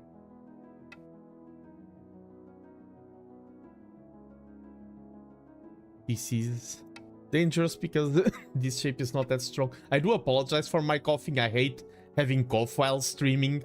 I did a 2-week break from streaming. I got sick like... how long ago was it? Like a month ago? And now I'm no longer sick, but I keep coughing. And I'm like, oof, I will not stop streaming forever until my cough is fully fixed, because this is taking for ages. I could mute and unmute, but because it's so frequent and sporadic, that becomes a chore. So my only option left is to apologize.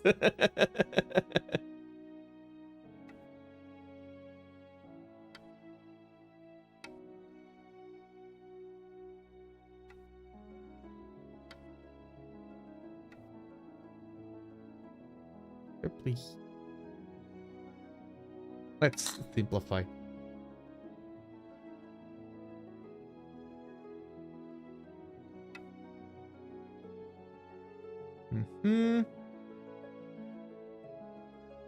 Oh, this is nice, because we threatened to play there. So that's Sente. This is also nice, because we threatened this. I wonder if I played something like this, if we could have punished his corner. Now it's late after this toad, but maybe I could have taken the corner. Or if not take, at least reduce. If I play here, takes that, I don't think that works.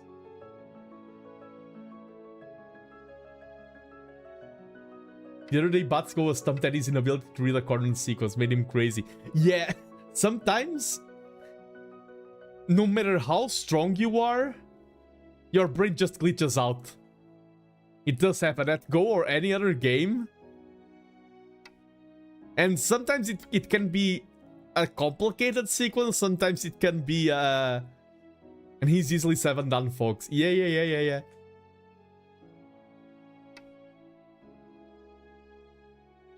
It also comes down to learning and progress, especially in a game like Go.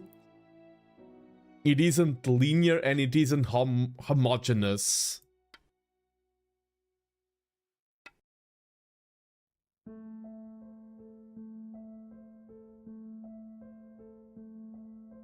In my opinion.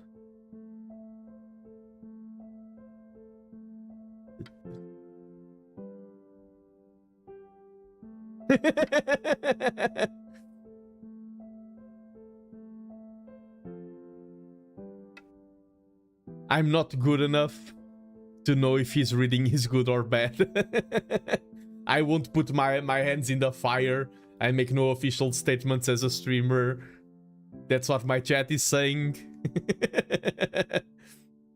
He reads better than me. That I can state with a lot of confidence.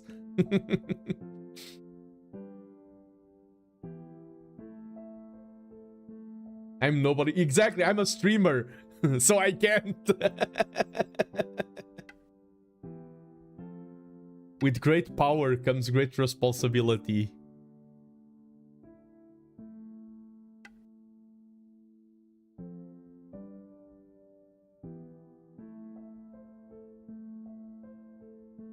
I've had dinner with Michael Redman once. Once you have dinner with Michael Redman once, then you you need to start behaving yourself. And it's also like to be honest, it's also kind of a personality thing. I feel like even if I wasn't a streamer, I would have the same conduct. It's more of my, just that my personality of trying to be professional and Yeah, I become more of a troll in all kinds of Go streams these days.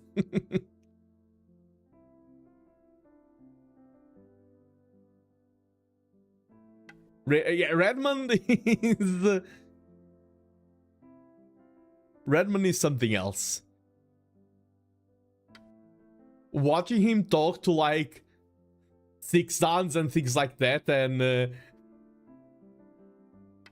like, he looks at extremely complicated board states, and people are like, oh, is this move or this a good idea? And he's just like, neither, just play there. Like, in seconds. You have people staring at the board for 30 minutes, he just arrives, and...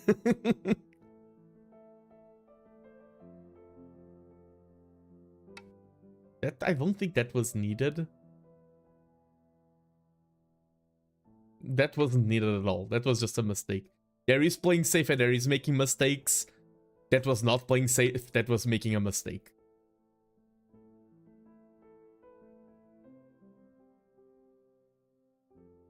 I'm seeing if I can do a weird shenanigan here.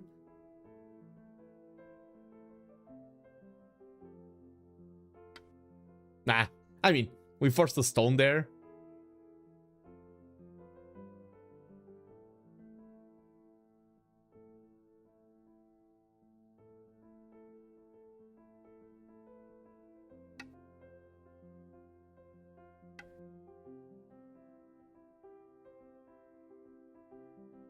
Trolling is one of the joys of watching streams. I do not mind, like, as long as it doesn't cross. Because trolling, I was talking about, Go isn't homogeneous. Trolling is also not homogeneous. As long as people don't cross a certain threshold or a certain line, when it's like, I'm just making a joke, and it's like, no, you're not making a joke. You're just, you're literally just like, I go by a case-by-case basis. Just a little bit of banter, just a little bit of fun. It adds more richness to things. It makes things, competitive games become more exciting with a little bit of banter and things like that. That I do not mind at all. Hello, Sugiyamagawa. How's it going? I'm just finishing my 3rd game of today. Remove the dead stones. And it is my 3rd victory of the day. Even though game 2 was a weird victory. You have won. But it is great to be back at Go. GG and hello, Mike's on my cities over on Twitch. Welcome in, welcome in. I didn't see your stream because I was traveling through Germany, Sugi. But I did see that you did a Tsumego stream the other day. I'm curious to how that went. I feel like Tsumegos, when you're starting the game, are either super easy or near impossible.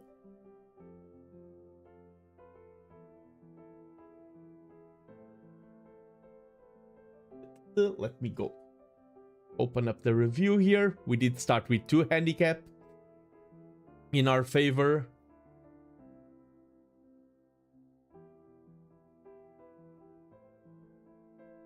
Yeah, I like to play this move when they do this kind of jump because I feel like this becomes way too saturated.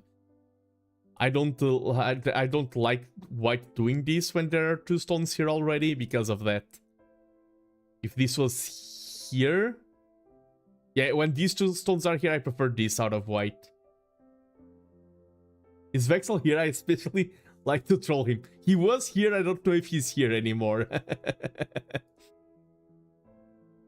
And I'm a huge supporter of Vexel. Vexel's great. I've streamed with Vexel, had a few times with Vexel. Yeah, this was a risk. This shape is a bit risky, and I should have defended it because, okay, this works for him. Like, I was reading this letter wrong. That's just an Atari there. I was like, yes, the letter doesn't... No, this was...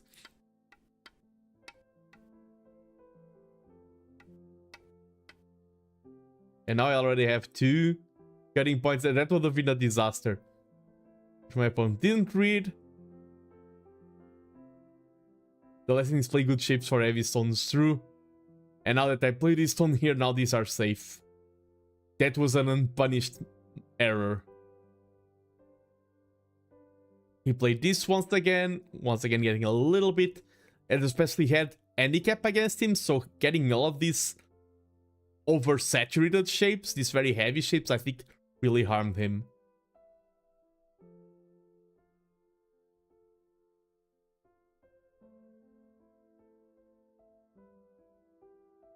Yeah, this would just be better.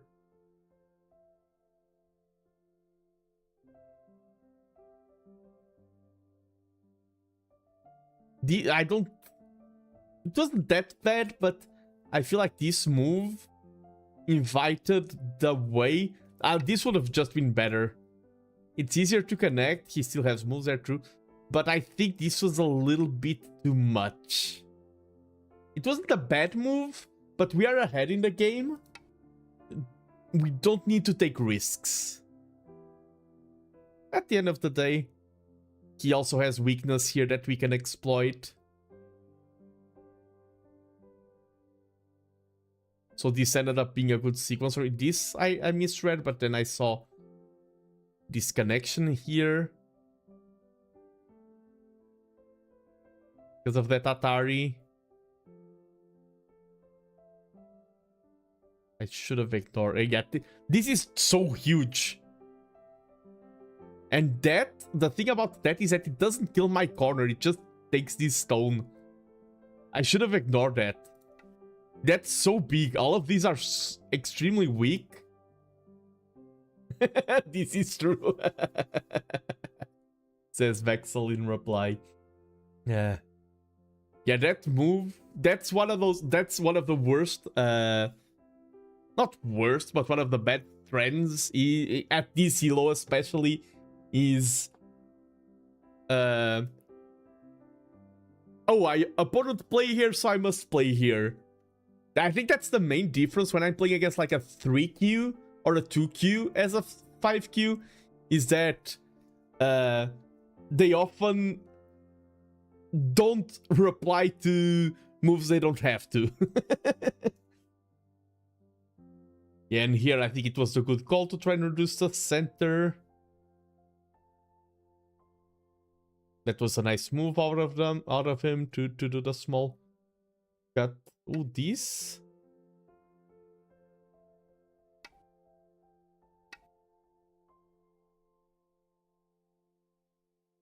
Yeah, that would have been better. I gave up on that stone too soon. Now comes the sequence. The fact that we got this.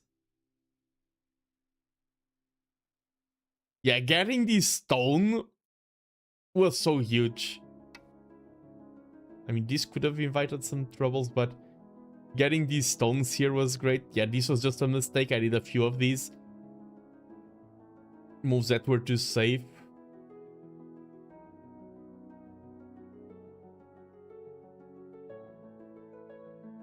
But at this point, the game is decided.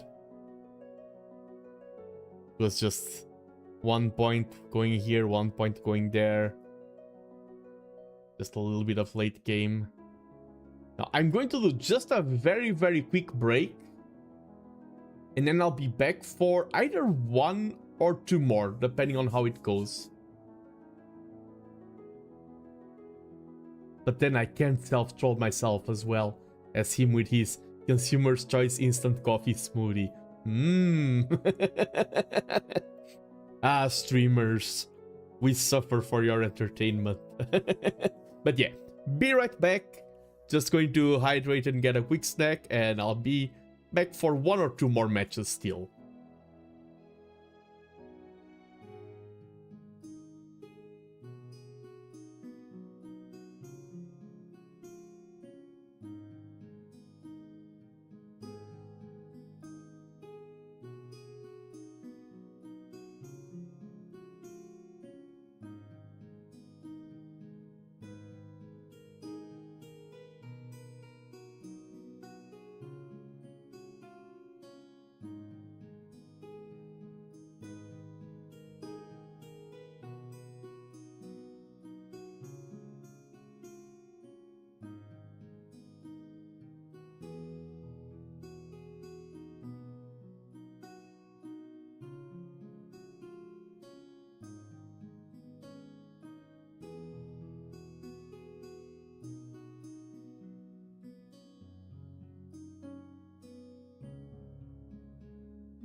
I'm back. Welcome back, everyone. And yes, hardcovers of Brandon Sanderson. I'm a huge fan of Brandon Sanderson. And that's one of the reasons why I have the bookshelf cam. Is that I'm not only taking a break, people are also learning. That's a hell of a library. Thank you. By the way, I am streaming Go and everything, and I do like Go. My dream, if you could tell me like, oh, what's your dream occupation, job, yada yada, would be to be a full-time author. That's what I'm working towards. I will publish probably this year my first fantasy novel in Portuguese. It is my first publication, but I've been writing for 16 years, just honing the craft.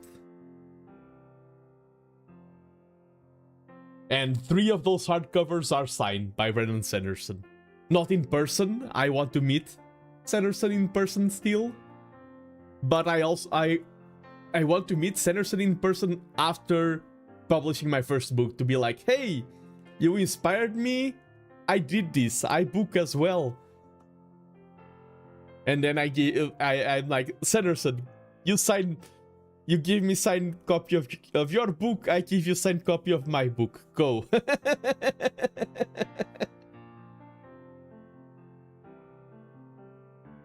I like that too, but I'm too far from any writings. Let me get that.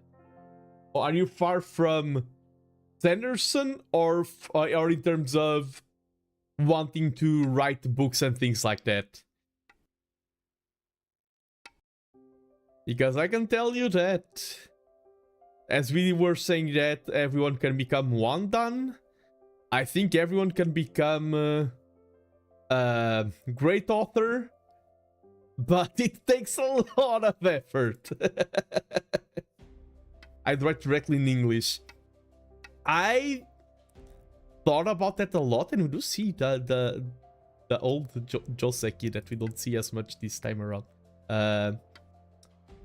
I thought about writing in directly in English, but my Portuguese writing was just better. Yeah, my problem with Sanderson is that he publishes too fast.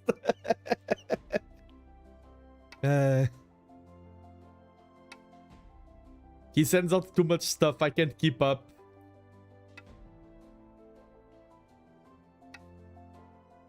And for me, it's not... I really enjoy Sanderson, but it's not like I don't think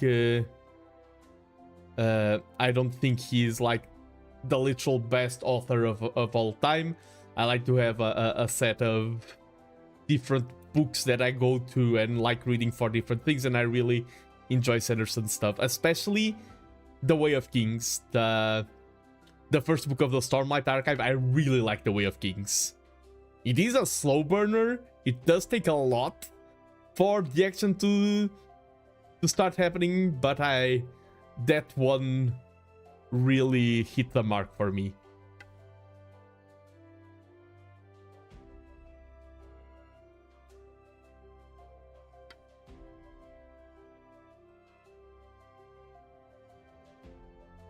I read quite a bit of ReZero, the Japanese novel.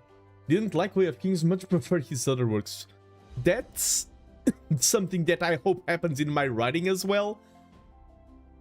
I like when there's no consensual opinion to what is the best work of an author.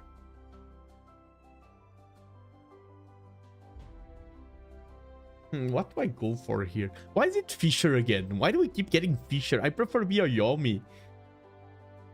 Let me chat with my chat. Give me time.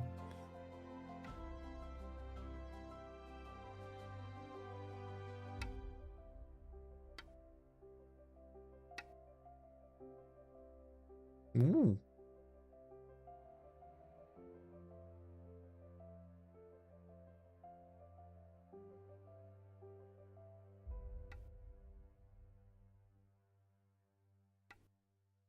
Ooh, even more woo. I wasn't expecting that at all.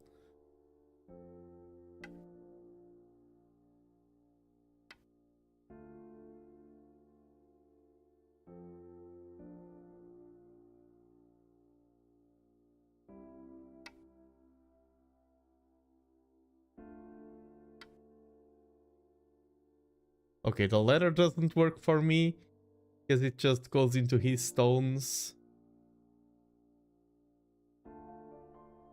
But I can try to go for some weakness here. And now this works. This is no longer a letter, now this is a net. Does it work? Yes, it does.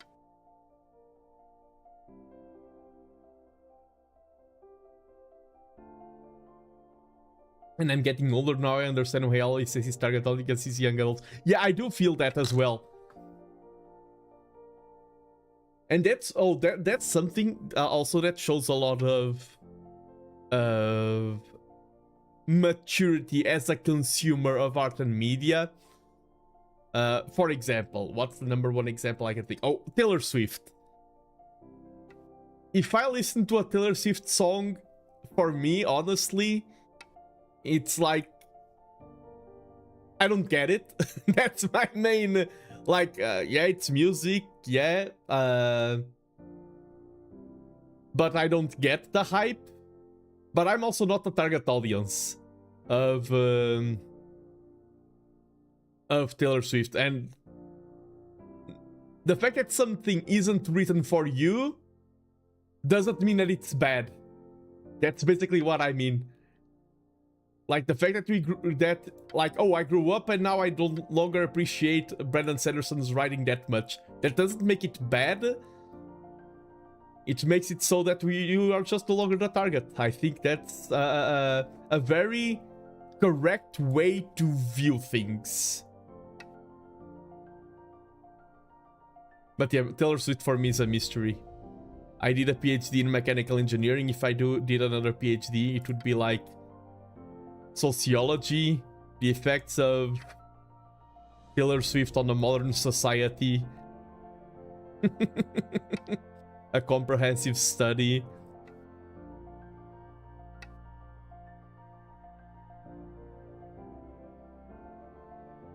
I mean, science is about... I mean, it's not only about learning of the unknown, but it is a part of it. And for me, the unknown is Taylor Swift.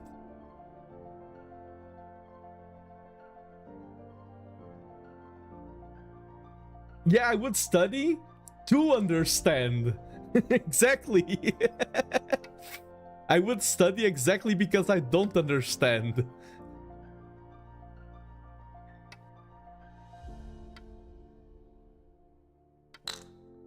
But true, when you I'm talking about PhD, when you are doing a PhD, it's often like, I'm already really good at this, or good, really good is too strong. I'm already good at this and I want to become even better. It's not like I understand nothing of this topic and I want a basic understanding of it. That's not the spirit that you dive into a PhD. Not sure I want to understand though. Fair as well.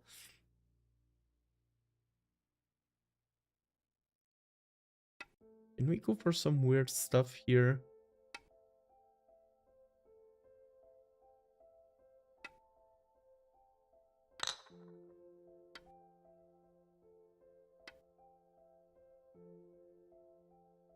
I mean, that got me this stone.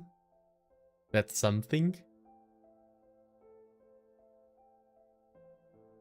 But not the right time to play this sequence. Didn't gain enough and now he has.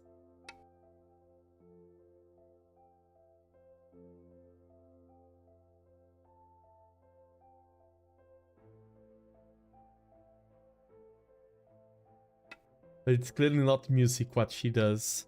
I mean, music can take many shapes and forms.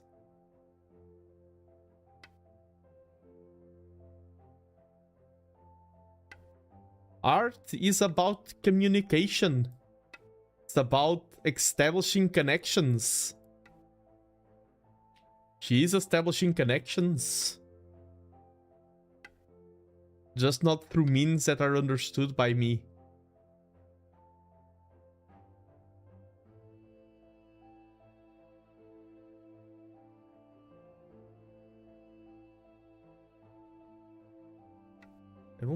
I don't know if this is too much, but I want to play it.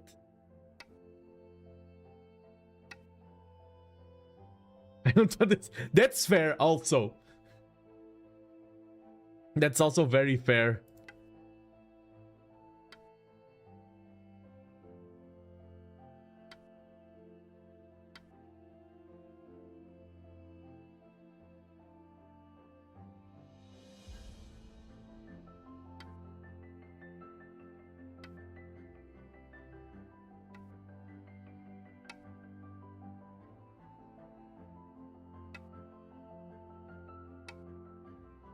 Let's go. Got it all.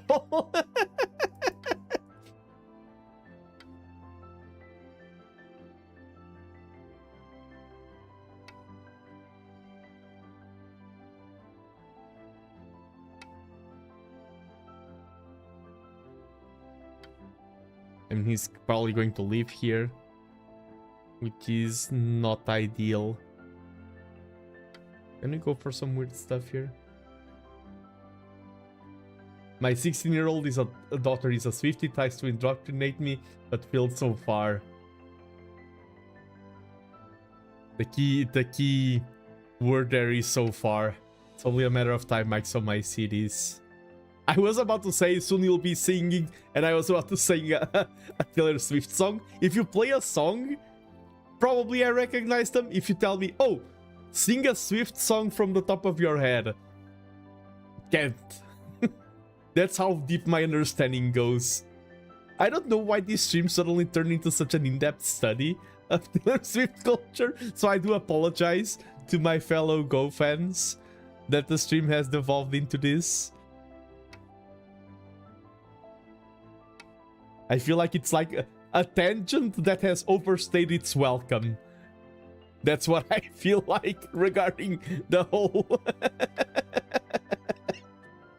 I love tangents. This is a mess. This is no points for me.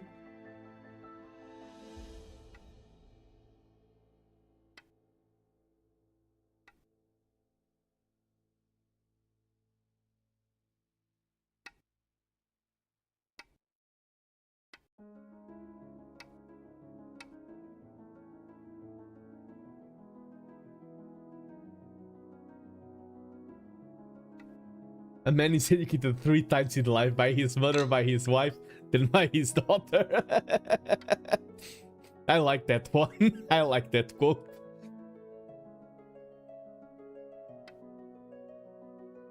My God.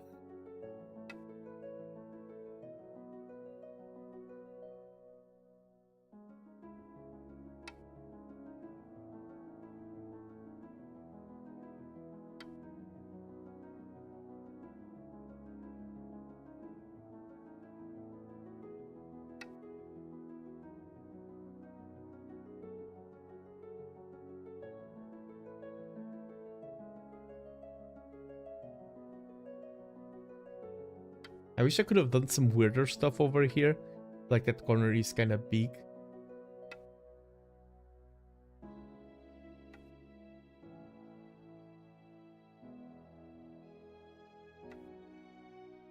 Can we do weird stuff here?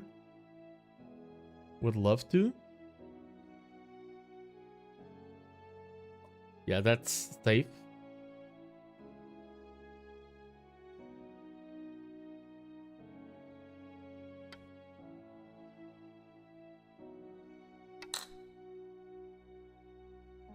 You can't.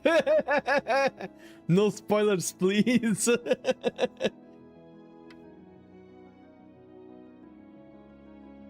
I did ask, true. You can't even less. True.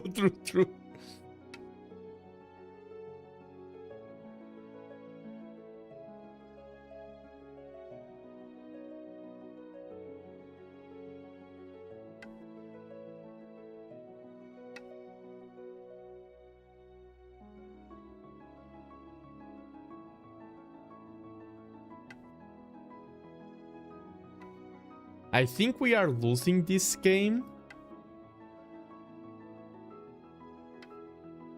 I mean, I already won 3.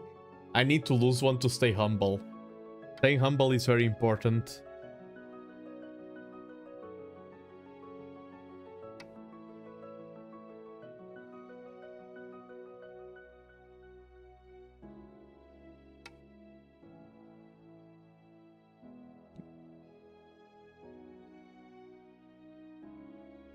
big points first. If I play here, how much can he... Is this too much? What are you doing?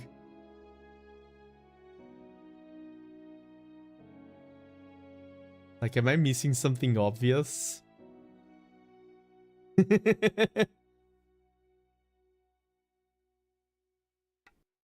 Probably I am.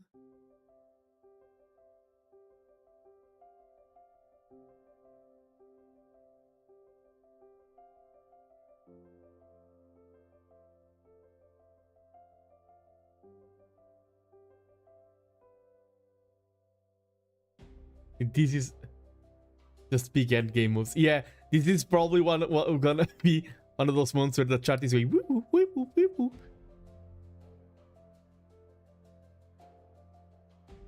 Oh, that cut there is annoying. Nothing too fancy. Okay, okay. Yeah, this is dangerous, though. Does this defend? Because that, then this feels like it defends. I think he can play there. I think I'm being way too cheeky. Ah, that's okay.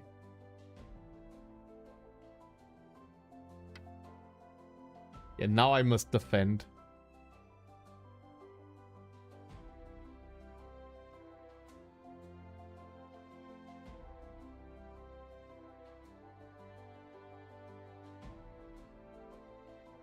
Wait, think. Yeah, this, that. Is there bigger?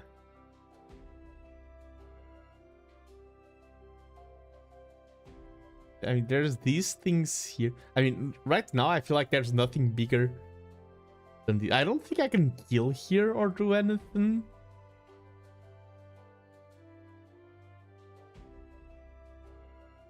If he goes for this,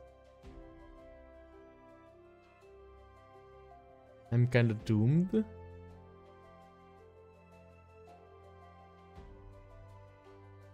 least 5 moves bigger. Oh, this feels big. Oh, you're doing well this session. Thank you, thank you.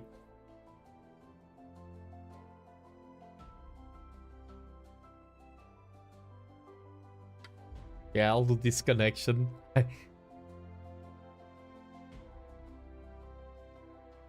Just because I don't want to cut there. Okay, now this threatens that. Let's go here.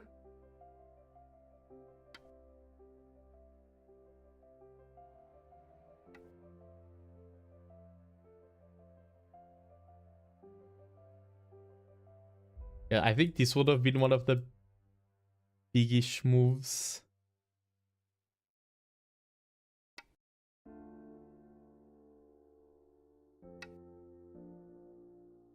L13 was good by Black indeed.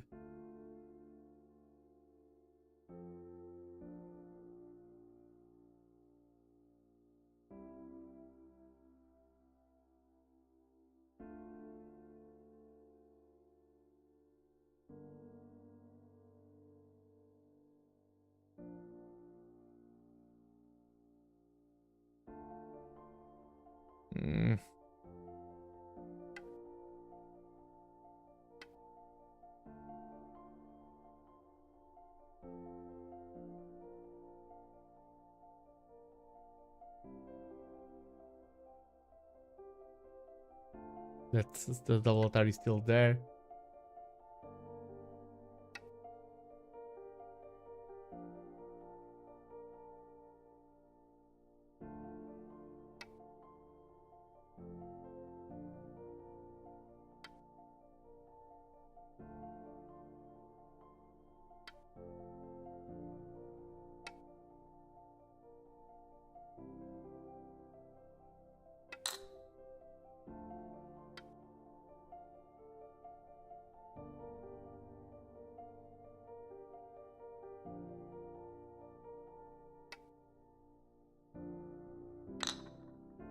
Hmm.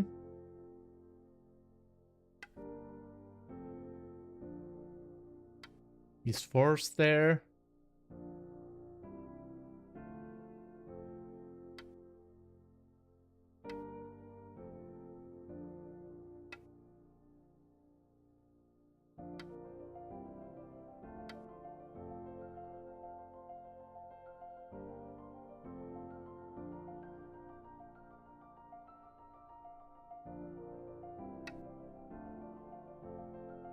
Ooh. But then he has the double Atari here.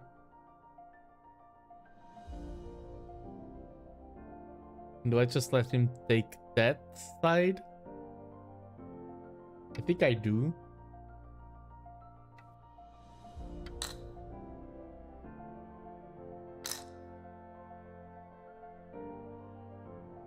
And thank you for the new followers, by the way, the new follows. Thank you, thank you. I do appreciate it.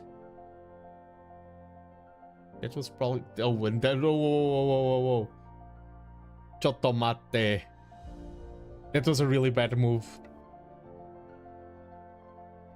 Like how you... Good, and then one move later, bad.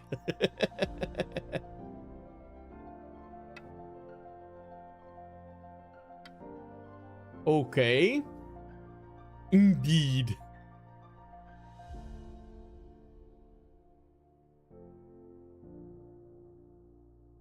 Do I risk this?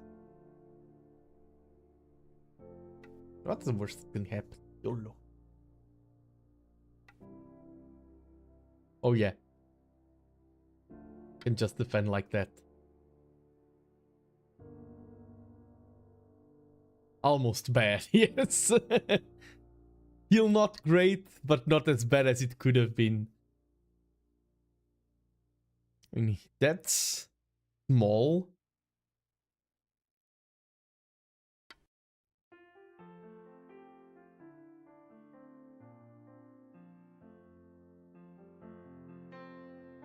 Small, I think so. It looked small. Small, how dare thee. That is the best move in the board. I have ran over 1,000 calculations. I mean, this was nice because it threatens the separation there.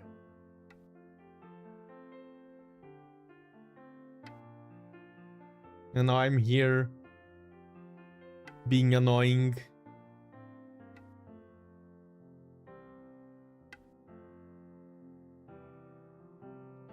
Playing a lot of forcing moves.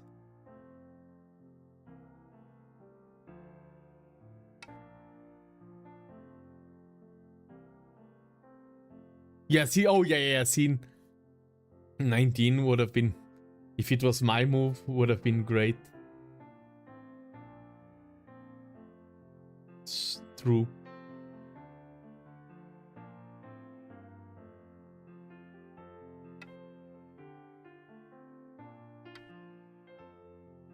Mm-hmm.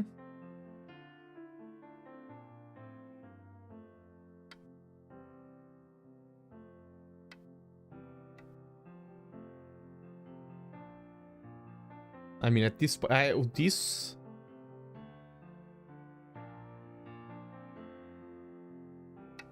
Yeah. I did see it. Where are you from? I'm from Portugal. Português, Portugal.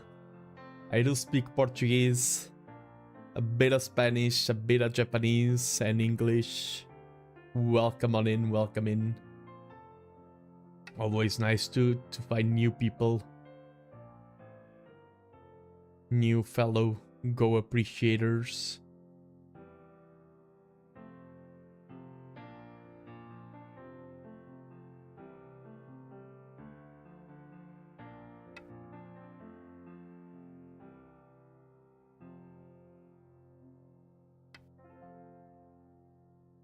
Wait. Oh, but that's... He goes for there, I go for this. No fear.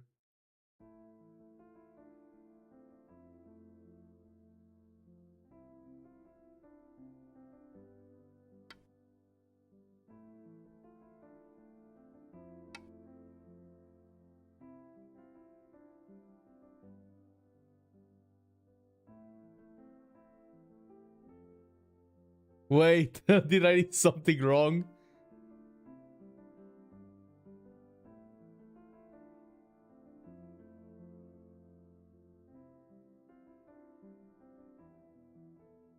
Did I do something wrong? Your point is bad. I mean, we are 7Q and 8Q.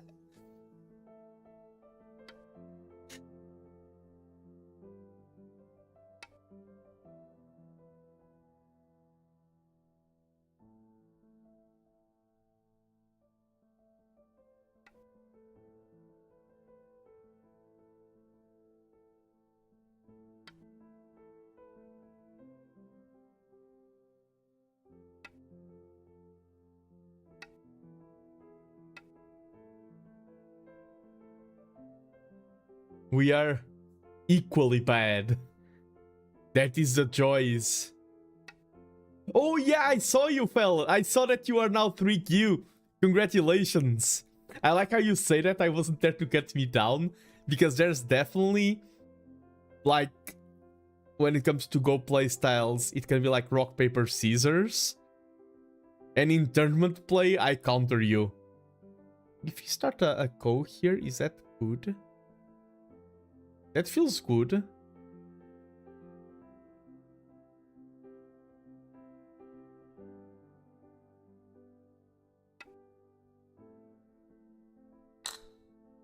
And now I can go here.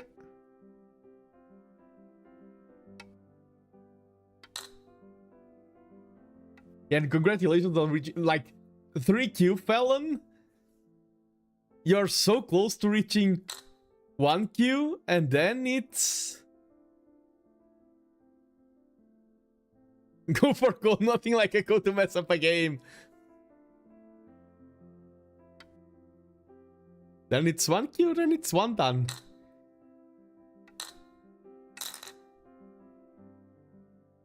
Oh, that's the... The Tatar is this, yes.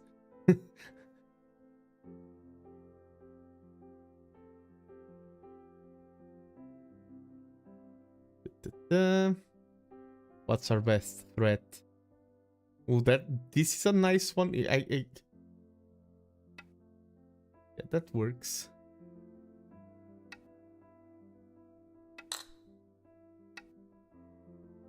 Oh, that's a nice one. I play here and he ignores this.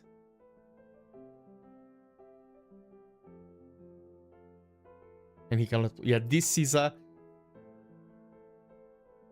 First, I need to keep the 3Q stable. True, I'm currently like that at the 4Q. I'm 4Q, but fighting to keep it stable.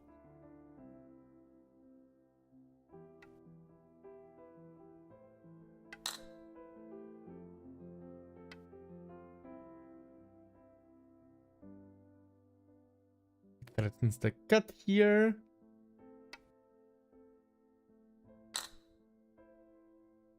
I like how Siku's first message here in chat, because I can see the first was almost bad. I know the context, but it's funny to see first message in chat, almost bad.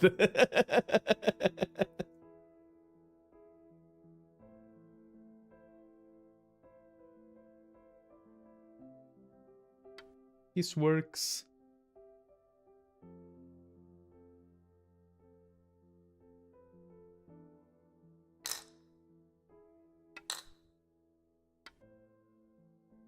Ooh.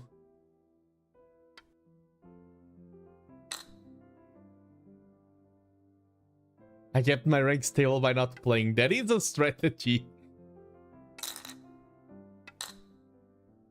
And Firefox, thank you for the follow. Damn.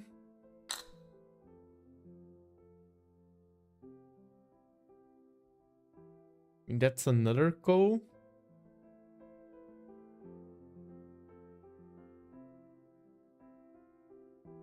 He ignores. I take and he just connect.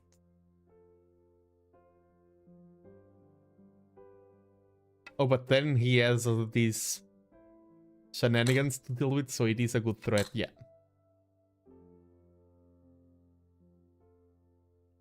Can play here, I take. He still has a threat there.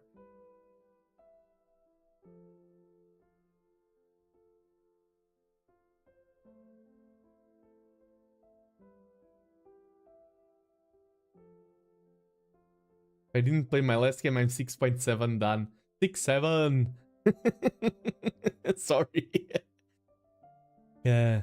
The other day, I saw like an army, that was the only way to describe it. An army of kids marching, doing 6, 7, 6. I was like, what? What is this timeline that we are living in? What is this chaos? Why do I see an army of marching 6, 7s outside?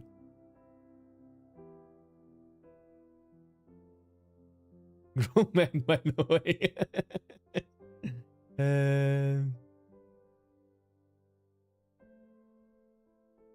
Okay, I feel like we don't have any more threats.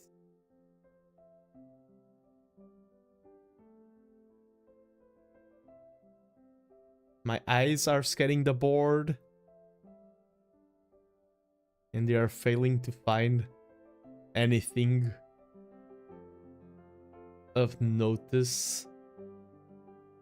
So I'll have to resign. Nah, I mean, not literally resign. 7 army is totally skibidi.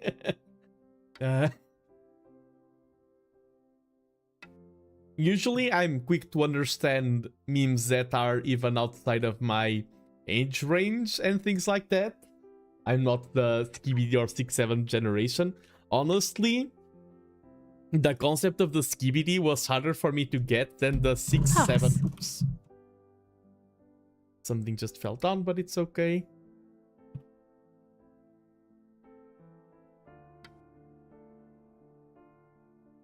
Let's play here because this stops him from making a die there.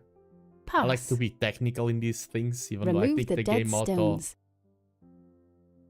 Yeah, and it was our first defeat of the day. Black wins. 16.5 points.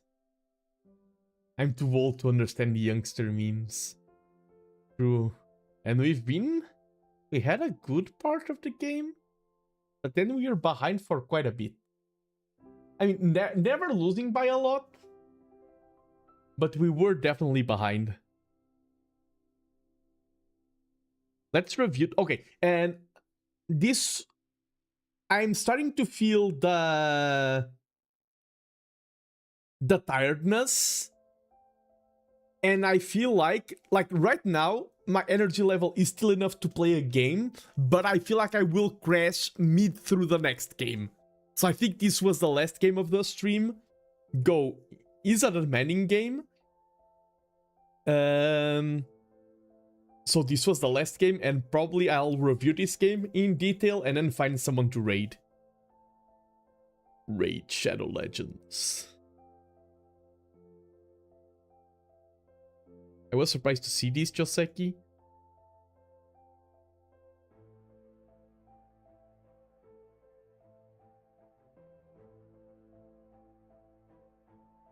Like, there was the point that I remember the game not turning out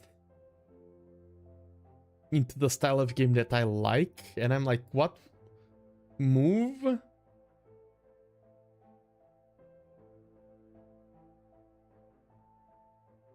Ooh, Would you like to play with me? I would like to, and I want to play more with viewers, but not today. And next week, by the way, I'm a variety streamer. Next week, there won't be Go, but like 2 weeks from now, there will be Go.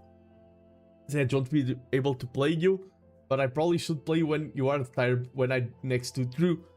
And thank you for the follow, 460 follows here in the stream. That is amazing. We just keep growing. I'm already so close to 500 followers on Twitch, which is crazy to me, if I'm honest. Thank you so much for the support. But yes, I do love Go, but my channel isn't Go only. I am happy when the Go people tune in for Go. Next week probably won't be a Go stream, but the week after there will be. I had like 2 or 3 months without streaming Go because of a lot of Age of Empires, but now I'll be rotating more through the content. Next week will be Crusader Kings 3, and I'll be trying out. I have no idea how that will go because I will be a complete fish out of water. I will try GTA roleplay in a server. No idea how that's going to go. Yeah, exactly. The fact that my opponent got this, I was like, when did the game turn tricky? This is the situation where I didn't enjoy the game status, and it was this move here. Yeah, I would prefer this game state. And here, even if my opponent goes for something like this, I can still flee. I didn't enjoy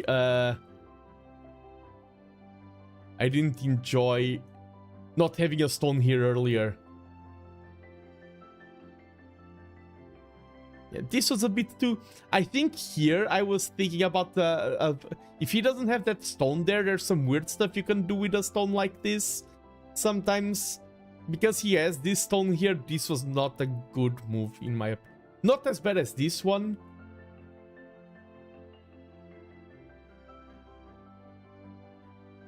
And yeah, even here, this sequence... I mean...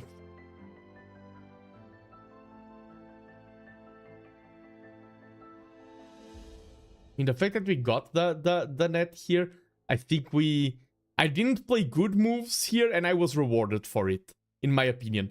I don't remember when it happened in the game. Someone was like, oh, your opponent plays so bad.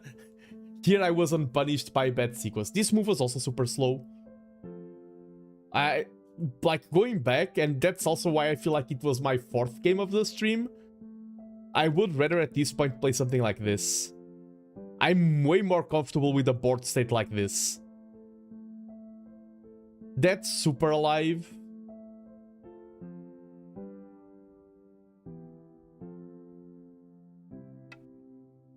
I prefer this one. Even though the computer analysis says some other things, I mean, can exploit weaknesses here, and this is forcing, so it's good.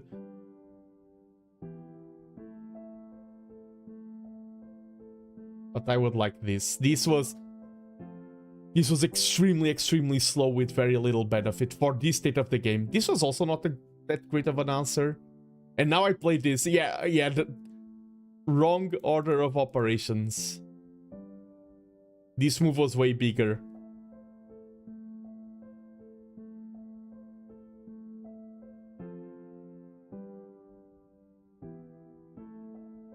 Are you a territorial player? Oh, me or Delicious Dumpling? I assume you're asking Delicious Dumpling, because for me, I am what you see on screen. A mess. I like fighting. Yeah, I like... I need to fight more. I like fighting, but if I try forcing fighting, I just lose. But if the games are normal and fighting shows up, I tend to win. This was a bit weird. And this was just giving points.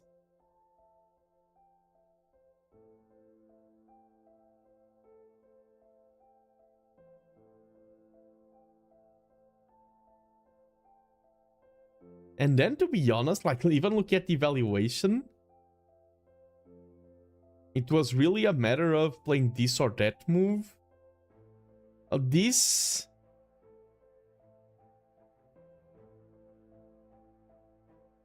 Maybe I should have just... Nah, I don't want to give him this shape.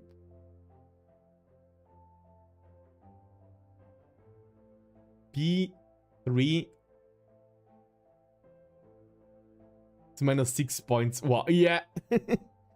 I'm also surprised. I mean, I think it is minus 6 because of all of these shenanigans here.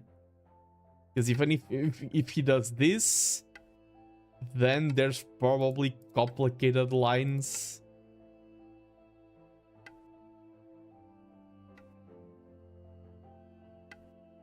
Yeah, this is a bit... If there is no losing move, then... This is a bit beyond my reading ability.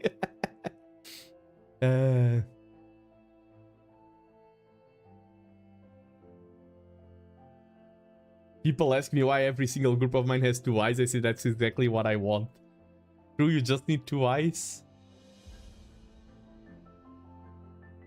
Here I play this kind of weird. That stone there should have been...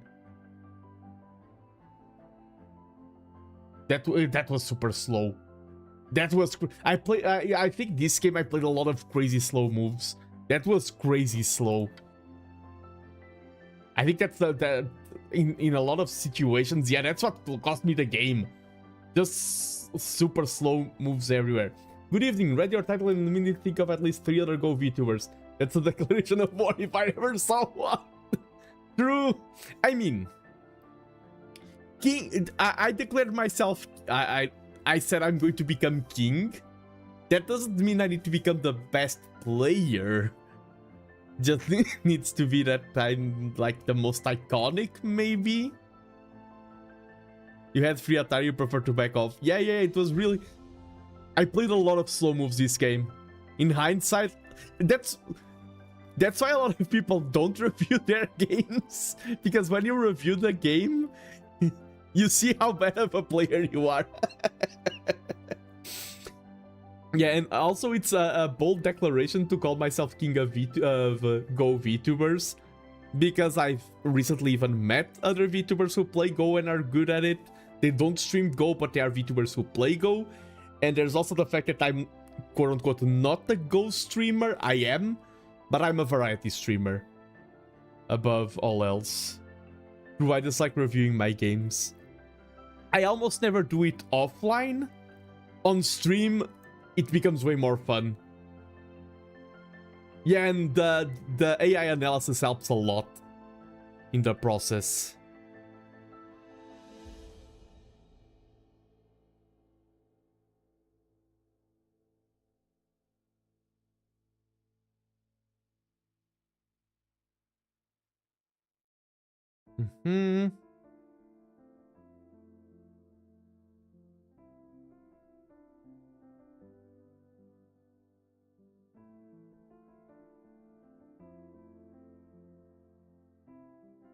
And here, it's like there's the big move there.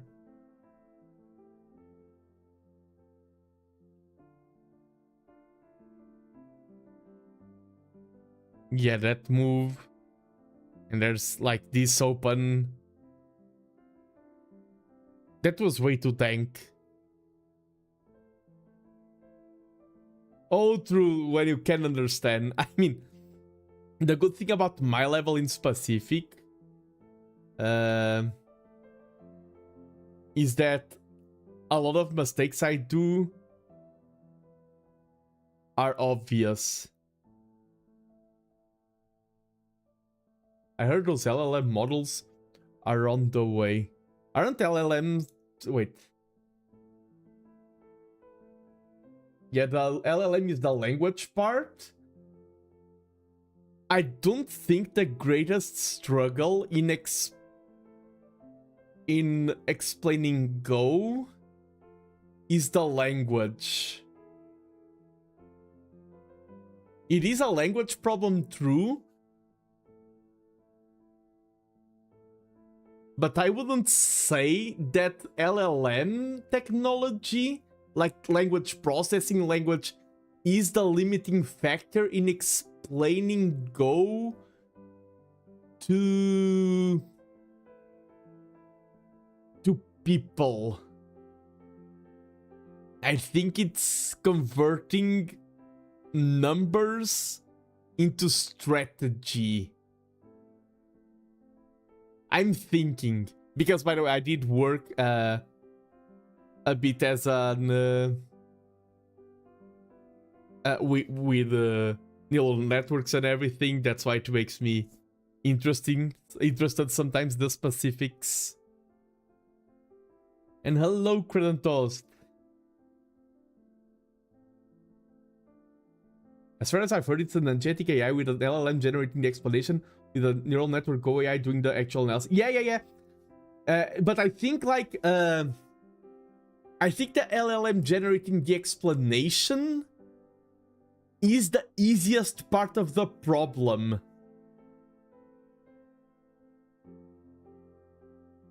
Like if you tell me, oh, this is a matter of influence. This move has more influence than the other. Now explain that to the reader. If you approach a large language model like that, I think it's easy. I think the hard part is achieving that prompt of telling the LLM that they have to explain that this happened because of influence.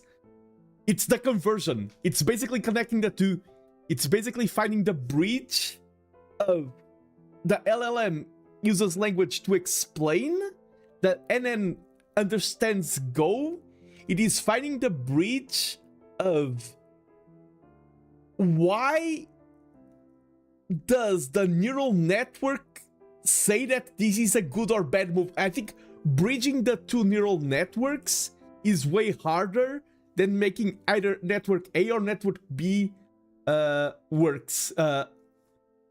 Basically interpreting the Go neural network, not the LLM, interpreting the Go neural network itself, I feel like that's the biggest problem.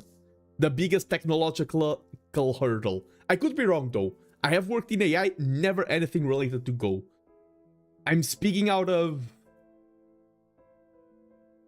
sensibility, out of touching the field, but I never touched the specifics of oh,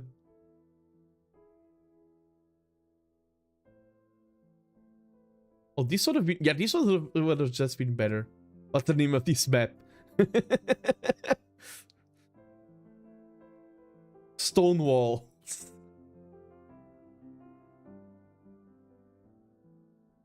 This wasn't needed.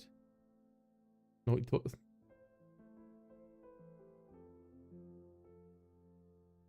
That was way too dank. Okay, this. And I take this stone. Yeah. This was putting the horses, putting the carriage in front of the horses. Look how many points you lose on the endgame. True! That could easily be solved if all the AI did was always hit the LLM that, yeah, this is the best move because it gives you the most points and that's it. True.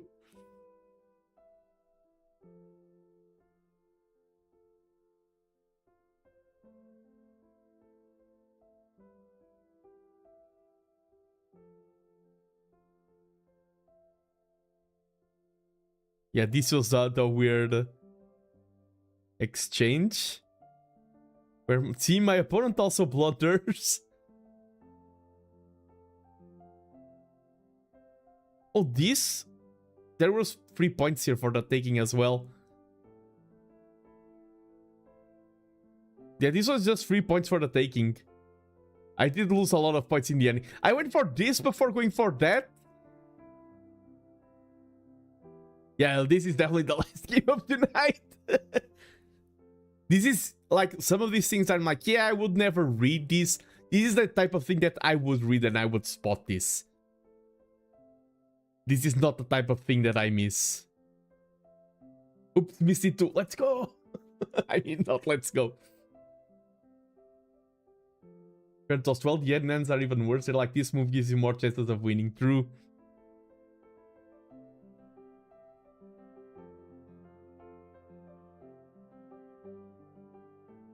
The end of the day, it's just connections between neurons that have different weights and that have evolved during a training step to tend towards an ideal behavior. And in Go, that, like, equating the problem of Go is so easy in terms of, like, what is an ideal behavior? What is a mistake?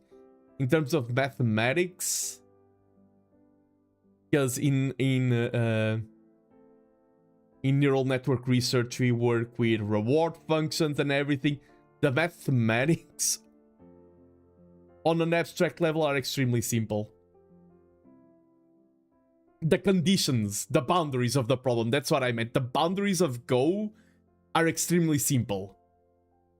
Sometimes defining the boundaries and the environment and the limits is one of the hardest things in neural network research. But for Go, the limits are very well defined. And it's a discrete problem. It is a very huge problem, but it is discrete, it's not continuous, and that makes it easier. Go, that's why we had all the benchmarks and everything in Go related to neural networks, because Go, in terms of human brain, is very complex. In terms of neural network, it's kind of like the ideal problem, that it's the easiest problem, the perfect case scenario for research. If interpretation is already so complex for humans' chaotic imagination and paranoia, it should also be rough for machines that simulate simplify that. True. And by the way, that's one of the things that annoys me in this discussion in general. Online in particular, like if I'm in a forum and everything, is that there's so much nuance to the topic of discussing neural networks, discussing ethics, ethics in neural networks. Oh, basically, Soggy, I have a PhD, and part of my PhD was related to neural networks, so I need to do a lot of in-depth study. Because, for example, I have a lot of good friends who are artists, and a lot of those artists' friends are rightfully so against the generative image of AI, because there's a lot of unethical things that were done. A lot of it is like copying and stealing artwork with extra steps, and I'm very much against that type of AI implementation. But there are other cool things, like, for example, the AI that we use in Go didn't have any ethical breaches or things. Let's put that... No. As a researcher, and most researchers are like that, for me, ethics will always be the forefront. Ethics will always be the forefront for me. As both a researcher, as a human, I will never put ethics away. That's the kind of person I am. It will always... I understand other people not doing that, but for me it will always be on the forefront of my thought.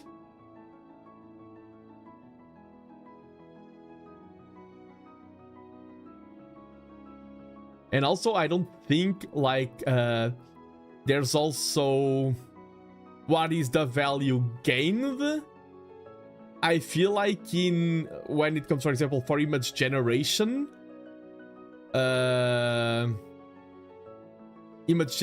we are harming industries, we are harming artists, and mainly it's not the AIs itself that harm artists, it's the propaganda campaigns that are done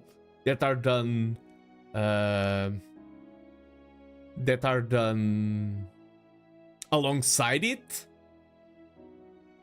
And the thing is, are we harming artists for a great gain? No, we aren't.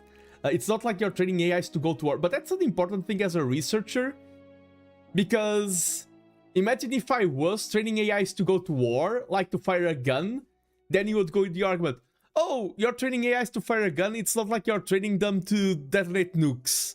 And then you train AIs to detonate nukes. Oh, you're training AIs to detonate nukes, it's not like you're training them to do bio-weaponry. Like, there's always a step above.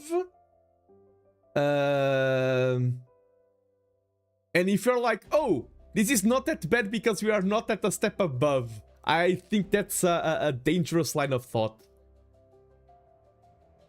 Harming software developers too. That depends on the side of software development, but true. But that's a very complex topic and a very nuanced topic. It's not and it also a very multifaceted topic.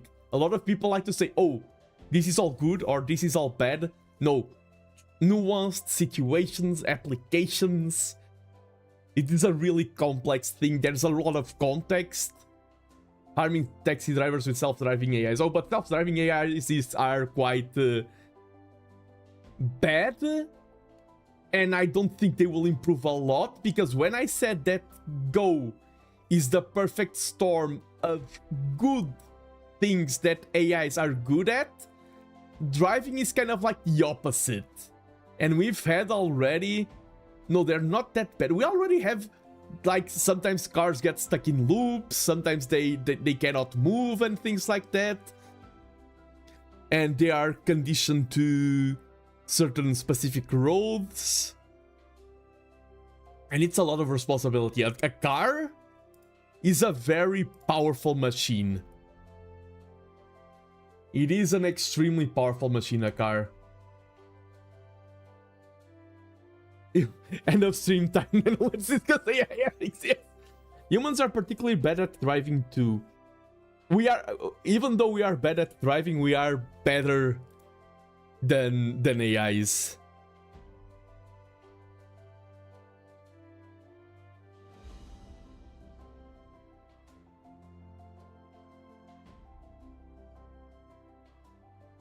Hello, Nano. I missed your stream and I'm going to bed. I hope you had nice days.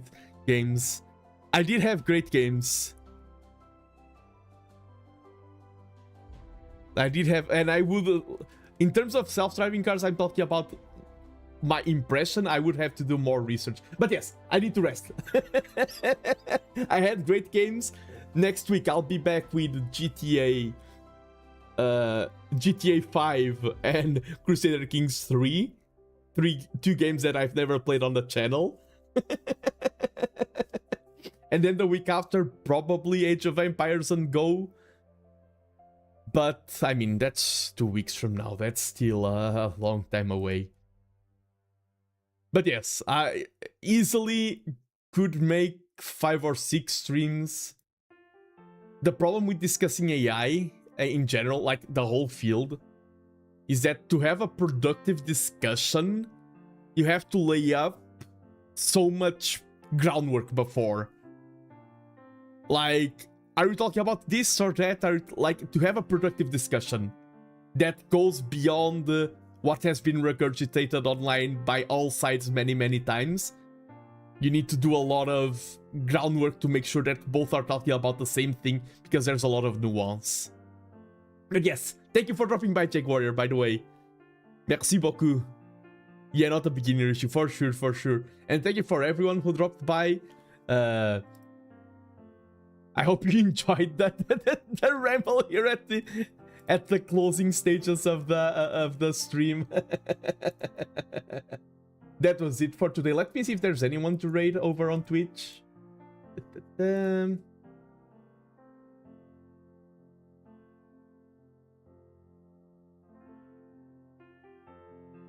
me check.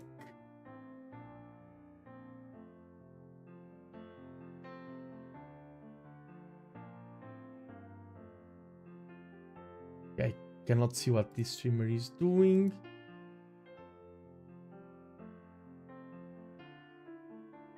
I see someone else streaming Go, but I cannot hear their voice.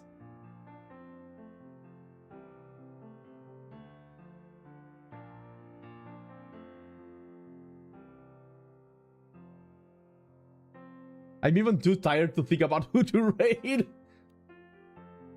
I can raid on YouTube. Is anyone on... It's just more annoying to raid on YouTube, to be honest.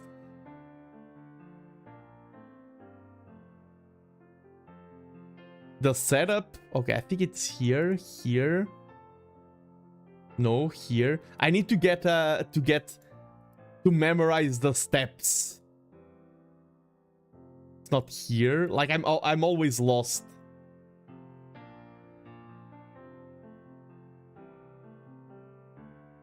On those aspects, Twitch is definitely easier to deal with. Oh, it's here. Here. All of these to find out that Yeah, all of this to find out that no one, there's no one that I want to read on YouTube online. No! All of the hoops and hooplas. Thank you for the stream. You've inspired me to play a game. Let's see if you have enough after my daily face rep problems. Let's go. If I have enough. Nice, nice, nice. Good luck. Good luck. Bonne nuit. Yeah, let's just raid.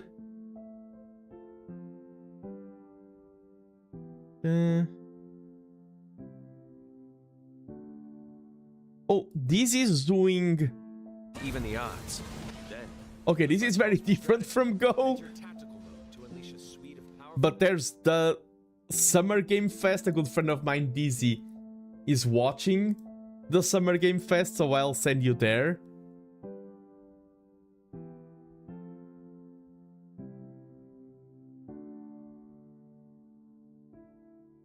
And that was it for tonight. Hope everyone has a great weekend ahead. I'll be back next week, Tuesday. Had a great time. Thank you for the new followers, by the way. Always glad to see new faces joining the channel. Thank you for the conversations, for the back and forth, and everything. It was really fun, and I hope to see you in the next one. Bye-bye, and have a great night, everyone. See ya!